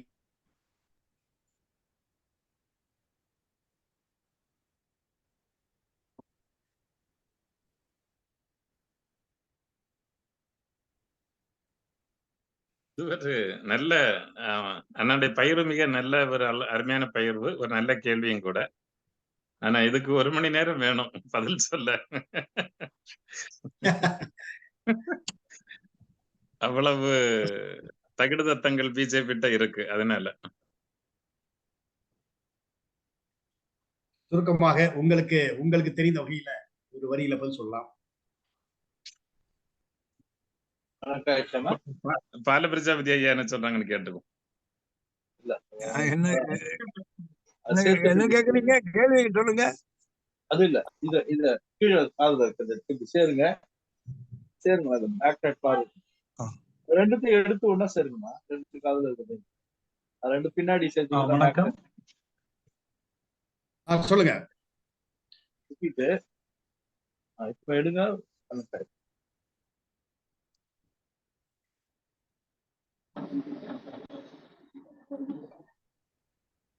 இப்போ கேட்கலையா? கேக்குதா? கேக்குது.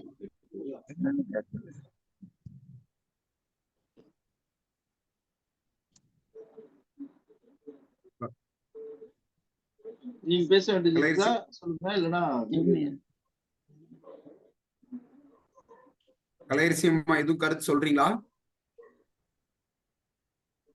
மொத்த கருத்தும் நம்ம பேசிட்டோம். சரி, இத கூட மக்கள் கிட்டதான் ஒரு சிறு வேண்டுகோள் வைக்கணும்.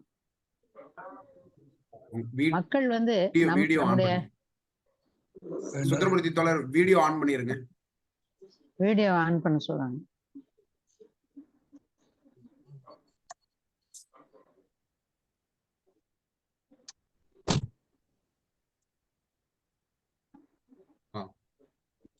நேரா திருப்பி. அதாவது இந்த தேர்தலுக்கு பிறகு கூட நாம வந்து மிகவும் எச்சரிக்கை உணர்வுடனும் ஒற்றுமையுடனும் இருந்தாதான் இந்த தீய சக்திகளை நாம எதிர்கொள்ள முடியும்.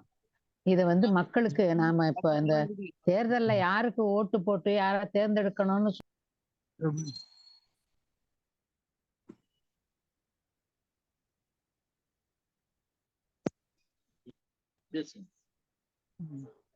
அவர்கள் வந்து இந்த வெற்றி கிடைத்தாலும் அவர்களுடைய தொல்லையும் துன்பமும் நம்மால எதிர்கொள்ள முடியாத அளவுக்கு தான் இருக்கும். தோல்வி அடைந்தாலும் அவர்கள் நமக்கு தொல்லை கொடுப்பார்கள். நம்முடைய மக்கள் இரண்டையுமே எதிர்கொள்ளக்கூடிய ஒரு மன வலிமையோட தங்களை உருவாக்கி கொள்ள வேண்டும் என்பது என்னுடைய வேண்டுகோள். நான் வந்து நம்முடைய மக்களை பற்றி நான் ரொம்ப நினைச்சு மன வேதனை அடைஞ்சுக்கிட்டே இருக்கிறேன். என்னன்னா இவங்க இன்றைக்கு ஆட்சியில இருக்கக்கூடியவர்கள் மிகவும் கொடியவர்கள், எதை செய்யவும் தயங்க மாட்டார்கள். இப்ப இந்த கோவையில நடந்த ஒரு சம்பவத்தை நம்முடைய சகோதரர் இங்க சொன்ன பிறகுதான் நமக்கு தெரியுது. அது பத்திரிகையில கூட வரல. பத்திரிகையிலயோ டிவியிலயோ அதை பற்றி எந்த விவரமுமே வெளியில வரல. என்னன்னா இந்த ஊடகங்கள் எல்லாம் கூட அவங்க கையில இருக்குது. அதனால செய்திகளை வடிகட்டி போடுறாங்க. நமக்கு உண்மையான ஒரு ஆபத்தான செய்திகளை எல்லாம் தெரிந்து கொள்ள வாய்ப்பு ரொம்ப குறைவா இருக்கு. இப்படி நம்முடைய சந்திப்புகள் நிகழும் போது அவற்றையெல்லாம் நாம் பரிமாறிக்கொண்டு எச்சரிக்கை உணர்வோடு இருக்க வேண்டும். நம்முடைய மக்களுக்கு நாம எல்லா வகையிலையும் பாதுகாப்பா இருக்கணும். அவர்களுக்கு வந்து எச்சரிக்கை உணர்வை ஊட்டி வைக்கணும். ஏன்னா இந்த கொடியவர்கள் வென்றாலும் இவர்களால நமக்கு துன்பம் தான், தோற்றாலும் இவர்களால நமக்கு துன்பம் தான். இந்த தோல்விங்கிறது நிச்சயமா இவங்களுக்கு தோல்விதான் கிடைக்க போகுது. அதன் பிறகும் இவர்கள் வந்து எந்த வகையில நமக்கு தொல்லை கொடுப்பாங்க அப்படிங்கிறத யூகிக்கவும் முடியுது. அதனால நம்முடைய மக்களை எல்லா வகையிலையும் எச்சரிக்கைப்படுத்தி வைக்க வேண்டியதும் நம்முடைய கடமைன்னு நான் நினைக்கிறேன். அதைத்தான் நான் சொல்ல விரும்பினேன்.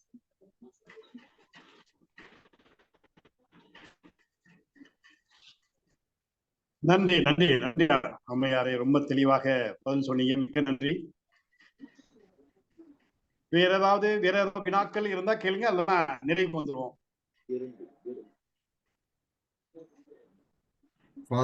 நிறைவு யா